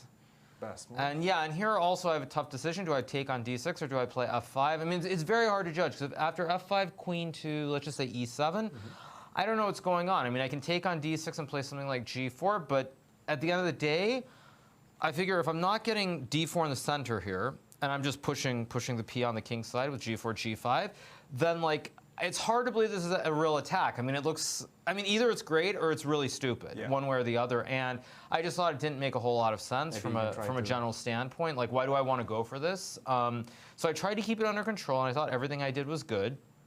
Take d6, knight d7. Yeah, I mean, wow, 0 is crazy. So I go queen f2. And then Wesley played f6, which I thought was a good move. And yeah, it was a real pity, because when I spent all my time in this position to play d4, e takes f4, I was going to go queen takes f4, queen takes e4, takes d5, but I completely missed rook a6 here. Completely missed this move. Because if black plays rook c8 instead, then I have rook fe1, and I mean, maybe it's still a draw anyway, but the rook is getting in. Yeah. But if you put the rook on a6... He has to find rook d8. Yeah, but I mean, no, but the point is on rook a6. Go back to d5, rook a6. Yeah. Yeah, the problem is on rook a6. Now when I go rook e1, you can just take on d5 for starters, but you can even just trade the rooks. Just to, or no, you can't. Sorry, no, you have to take on d5 first. Take on d5. But and now d6 hangs. Position. Yeah, d6 is hanging at the end, so it doesn't work. So then I have to go for this whole crazy line, but it's very principled, of course, with e5, very forcing. Yeah, takes. Yeah, of course. Now I open up the bishop, rook e1, queen d5, and I play queen e2 here. I mean, in retrospect, considering there was no second time control, probably if I could do it again, I would have played like bishop e5 or rook d1 and just made a draw. But I felt like going for it, so I played queen e2, and I think you everything. This move, yeah, but f3 I just take. I thought this is actually the much. Same thing. Knight g6. Knight g6. Yeah, I mean, because this is why it's still equal. No, I know, but this is why computers are so good, because I didn't even consider this. I only saw knight c4 and knight d3 to get back to the center. I didn't see this knight g6 line, but yeah, it's still. I mean, it's wild, because he goes knight c4, and I just assumed that after takes king f7, there has to be some kind of puzzle here, some kind of big study with rook e7. But I mean, it still says zeros, which is insane, because after king g6 takes. I mean, originally I wanted to go bishop c3 after king h6. No, rook g7. Keep going. Yep. King h6. I want to go bishop c3. Bishop c3. Yeah. But then there's knight to e3. And if I play rook c1, I think there's knight to d1. That's the problem. There's knight d1, and now the knight is jumping. And yeah, I mean, I saw this. Another line that I also considered was bishop f6. Queen takes d6 and g4, but I think after just knight e3, I don't have a checkmate. Like, it looks really good, but there's no checkmate. Yeah. I have rook g8 though. Oh, I have this one. Right, but this is just a draw, yeah? I mean, probably Okay, take, no, but take, I mean, it's take. still, this is another beautiful mating concept with the pawn on g4 to go rook g8, bishop g5. Because the only mating construction I saw was with h4, rook g5. I didn't see this one with g4, bishop g5. That This makes is actually sense. beautiful. Yeah. Very Yeah, nice. so, I mean, I didn't, so yeah, so I used a lot of time, played bishop a1. I should just play this instantly rather than burning like 15 minutes. Yeah, Wesley played knight e3, which is a blunder or something? Yes. So h4 actually is winning. What? Well, sort of. Knight h4, I think queen d3 was played. Yeah, so basically if take. I'd played this quicker, maybe I would have found it. But the thing is, like here, I was down to like 7 minutes. Yeah. He goes queen d. Wait a second. What? King h2 is the best No, move. wait a second. Wait a second. Why is king h2 good? Queen takes d6. I mean, I was gonna play king h2 originally, but there's queen takes d6. Rook f7. Knight d5. Oh, I have bishop f8. No, wait. What? Bishop king g6. here. h5. Yeah, takes. Oh, I have bishop e5 first. No, actually I saw, no, I actually saw this, but I saw this with the other order with rook f5. I did very briefly see this. Takes, So rook takes. f5, but then king g6, bishop e5, queen e6. Yeah, I very briefly saw this, but this one I'm losing. Yeah. No more. Oh. Yeah. Yeah, I mean, if I have 20 minutes, maybe I can find this, but still, It's very, completely wild. very completely iffy, wild. Yeah. Yeah, I think for half a second, yeah, I did see this, but I only saw rook f5. I didn't see the other order with bishop e5 first.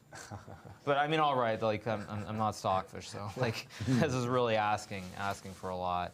But you did play king to f2. That's fine. Yeah, but this was also based on a complete misunderstanding. Yeah, I did see rook f7, which draws, but I mean, at this point, when I went king f2, because I saw, I mean, if I saw king h2, queen d6, rook f7, knight d5, and g3 takes rook f6, which should be a draw.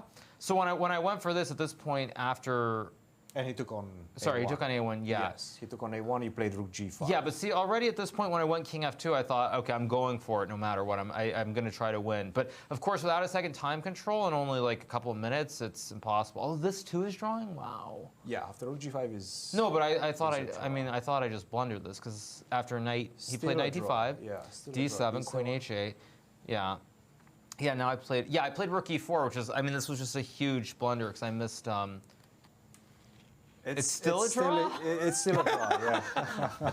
because we both thought that Wesley was, okay, we both thought that, I mean, Wesley and I both thought that he was winning. Yeah, because basically after queen f6, king g1, like, I spent like all my time calculating rook g5, and it was to get to this line, and I thought queen d6, I have rook e6, and I just win the game. But there's queen e1, queen h4. Yeah. So like when I spent my 5 minutes, I was looking at like queen h8 with knight c7 and all kinds of craziness, and I thought I was probably winning there, but yeah. So I make the queen, and this is still a draw. Wow. And you were shaking your head at We this need point. an engine during the game.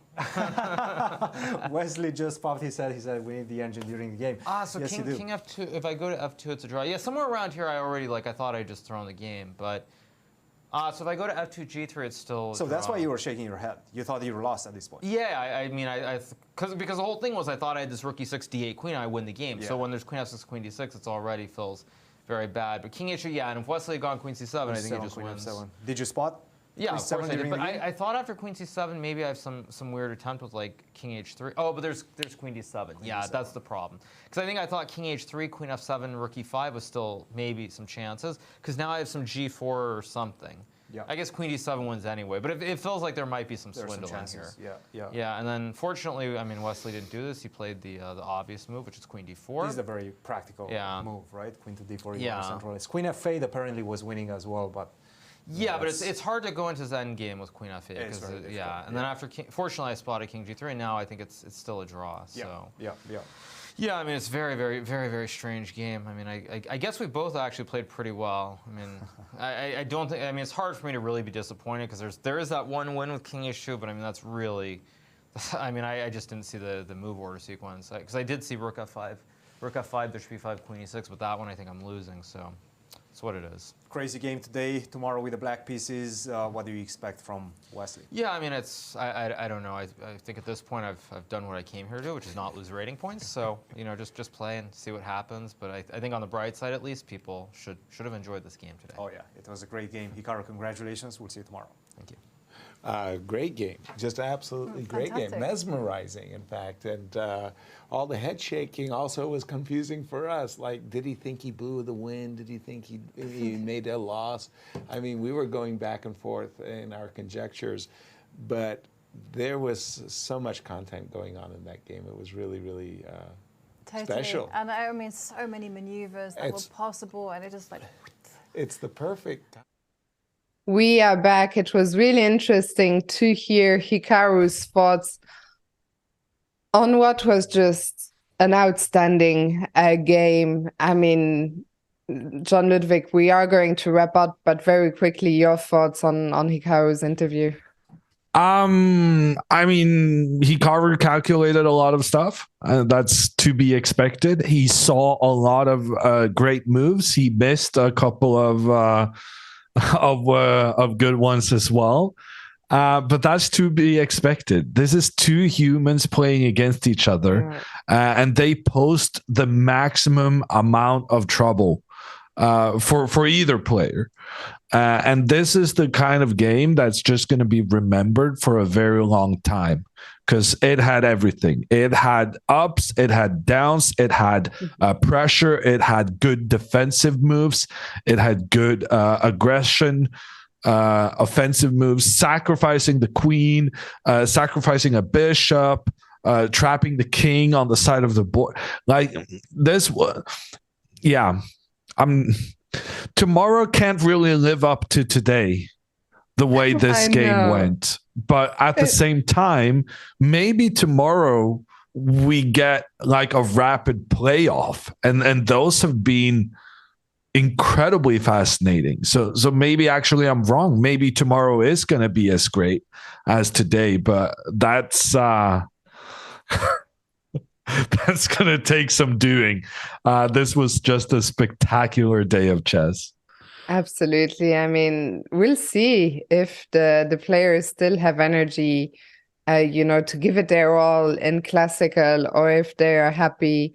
If they make a quick draw, they will have that infamous 3-hour break until the playoffs. So who knows what's going to happen tomorrow, but you guys will have to tune in to find out. I won't be here tomorrow, so I want to say a big thank you to everyone in the chat. It's been loads of fun commentating on this event. A big thank you to you, John Ludwig, to our producer behind the scenes, Jaron, to all the mods, and thank you for all your kind words in the chat. Always a pleasure to be here on this channel. I will continue tonight. Here's my last shameless plug. I am going to be streaming right now. So if you do stick around, we'll come over to my channel. We'll play some more chess. So if you got a bit of, what's it called? Cabin fever? Let's go with cabin fever. And you want to play the pieces yourself, come on over. I'm sure it will be fun. And yeah, that's I will raid myself. Why not? Do stick around if you like. Make sure to give Jan Ludwig a follow as well, and I will see you guys again on this channel, I'm very sure. Thank you so much. Enjoy the show tomorrow with Jan Ludwig and Maria. I will be watching. Maybe I'll even say something in the chat this time. Last time I literally watched like 4 hours without a word. So maybe tomorrow, I'll try not to just do all the word lurking and no chatting. Anyway, I've rambled on long enough. If you want to hear more of me rambling, you know what to do. Jan Ludwig, have a good night. Thanks for watching, guys, and enjoy the end of this tournament tomorrow. Good night, everyone.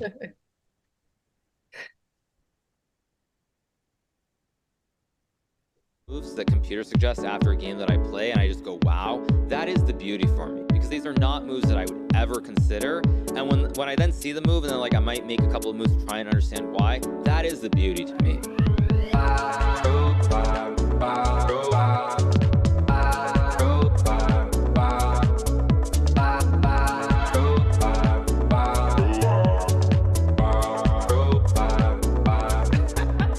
I feel like playing chess.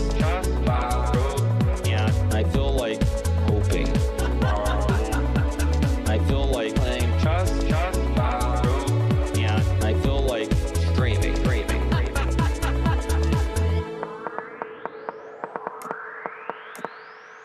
I'm just trying to play as well as I can, and I don't really worry. Like, if I lose a game, it's not the end all be all. I'm not naturally talented, but if I don't get something, I try to figure out, why don't I get it? What am I doing wrong? Over and over and over again.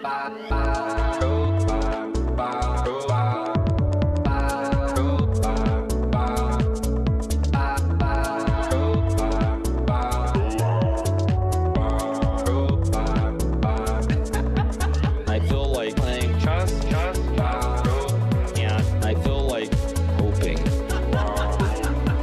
I feel like playing chess, and I feel like dreaming.